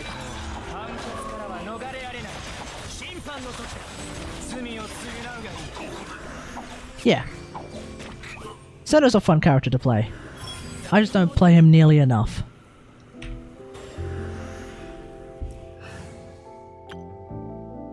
This is the Teyvat travel team, and this is just some extra memes teams. Yeah, that's pretty much all the teams that I generally play a lot. Okay, I'll also quickly cover where my world exploration is. So we'll start off with Mondstadt. I've somehow managed to find everything in the Windwell Highland. Otherwise, I'm in the high 90s for the mountains. Starfell Valley is a little bit on the lower side, but whatever. And I somehow managed to find everything in Gelson Hill. I don't know how that happened. I've 98% at Dragonspine. Bishui Plains, somehow there's a lot of things I haven't found yet, I guess. Sitting at 85%, but that's fine, whatever. I'm not really a huge, like, exploration completionist kind of person. As long as I hit, like, the high 80s, 90s even, I'm happy. I'm fine, whatever it is what it is. And if I randomly find something later on, then I randomly find something later on. Minlin, Cheongji Estuary, Sea of Clouds, you know, in the high 80s, low 90s sometimes. Lisha, damn near actually complete. Narukami Island sitting at 96, Kanazka sitting at 97, Serai at 96, Tsurumi 93, Yashiori 100, Watatsumi at 93. Yeah, pretty high. Chasm sitting at 96, and I think that includes Underground. Oh no, Underground Chasm sitting at 97. So yeah, and then in Sumeru, the Lokapala Jungle, I've somehow managed to complete that completely. That's ditto with Vanarana, I don't know how that happened. Vidya Forest, apparently there's a few things left. Adravi Valley, apparently there's a few things left. Ashvan Realm, Lost Nursery, Land of Lower Setek, Land of Upper Setek, both in the high 90s, and also Hyperstyle Desert. The new desert, I haven't really been exploring too much right now. It's still sitting at 66.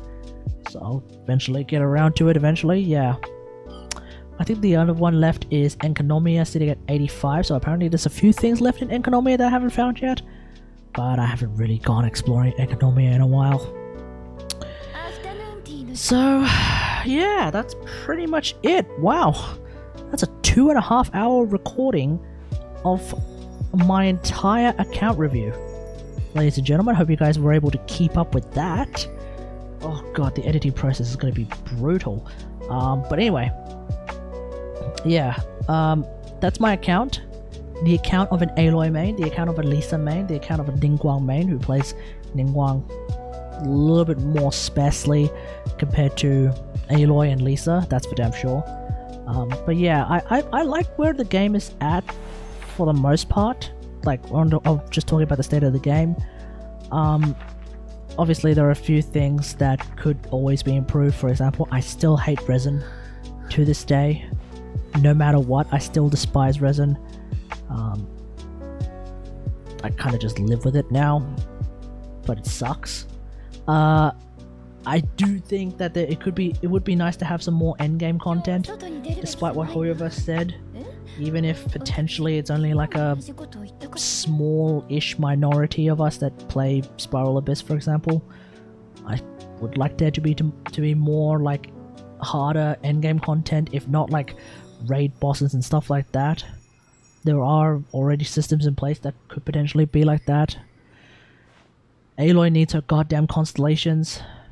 Literally just watch any of my 2 constellation videos, Hoyoverse, and just implement them. But yeah, generally speaking, I like the game. I like where it's going. Dahlia is coming out next. Yeah, everyone's shitting on her for potentially good reasons. I might end up getting her just A, out of spite, and B, because someone in my YouTube comments decided to challenge me to try and make her work. Kind of using manipulative language, thinking that's going to work. Turns out manipulative language does actually work. I'm probably going to end up trying to get Dahlia. We'll see how we go with that. But yeah, like, I don't know. Like, that character is going to be a bit weird to me. Like, even I'm struggling to find a way to make her useful, but maybe with some actual hands-on experience with Dahlia. Who knows? Maybe I'll find her a spot in a team that I didn't think needed that kind of character. Anyway, that's going to be it from me. Thanks for watching, everyone. Hope you guys enjoyed not just the video that's going to come out of this, but also the stream. Let me know in the comments what you think about my account. Are there characters that you wish I used? Ganyu. Are there characters that you wish I didn't use? Aloy. No, that's not going to happen. I'm always going to use Aloy. Let me know in the comments. If you're watching this on YouTube now or in the future, don't forget to like, share, and subscribe. If you're watching this on Twitch, don't forget to follow. Feel free to sub. Otherwise, until next time, I'll see you guys later. Thanks for watching. Peace.